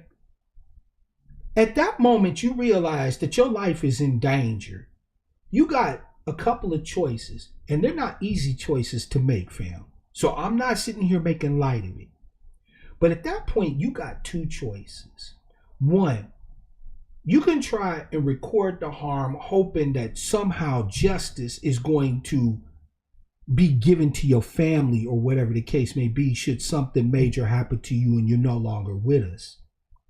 Or you can choose to defend yourself. Now, both carry risks, right? Both carry risks. But the difference is that one of them is a matter of your choice. One of them empowers you. The other one disempowers you. Do you get where I'm coming from, Big Unk? I'm not saying it's an easy choice to make, fam. Not at all. But what I'm saying is that it is an option, and it should be an option that we discuss more often, especially in light of the fact that justice seems to be as far from us in the courts and under legislation as the East is from the West. Last time I checked, the Biden-Harris administration ain't been positing no legislation that's specific to the protection of Black Americans. They've done it for the Asian American and Pacific Islanders. In the last stimulus bill, they gave specific monies to Native Americans. They even gave money up for illegals. The Biden administration put up like 57, 58 million or something like that, or a billion. I forget the number. It was quite high though, in money to pay for illegals to stay in hotels on the border and motels and shit. Meanwhile, Black Americans make up the predominant number of homeless people in the United States, and ain't nobody passing no legislation to get Black Americans off the street and stop them from being homeless. So you can come here across the border illegally, sell your ass right across the motherfucking Rio Grande with a coyote, and the moment you show up, you get a crib and a place to stay and food. And meanwhile, my people who are citizens and the most American of Americans have to sleep under overpasses and or get their encampments tossed up by cops and get thrown out and get their shit burnt up and hauled off and stolen. Nah, fam. Nah, at some point, we gotta make the choice to fight back. And if not today, when? How much more are we gonna have to put up with? How many more bullshit ass laws are they gonna pass on us, against us, but pass laws to benefit everybody else before we say fuck that shit? That's the question I leave you with today. I've given my solutions. You can take them or not take them. They are not the solution. They are simply solutions. But if not my solutions, what? Because your family get cut a check, maybe, and they're going to give up a third of that check to people like Sleaze Merritt, to Benjamin Gump, or to some so-called activists who gonna use your blood to fundraise more millions so that they can snuggle up next to Democrats. Where's the justice in that shit? Where's the justice in any of that?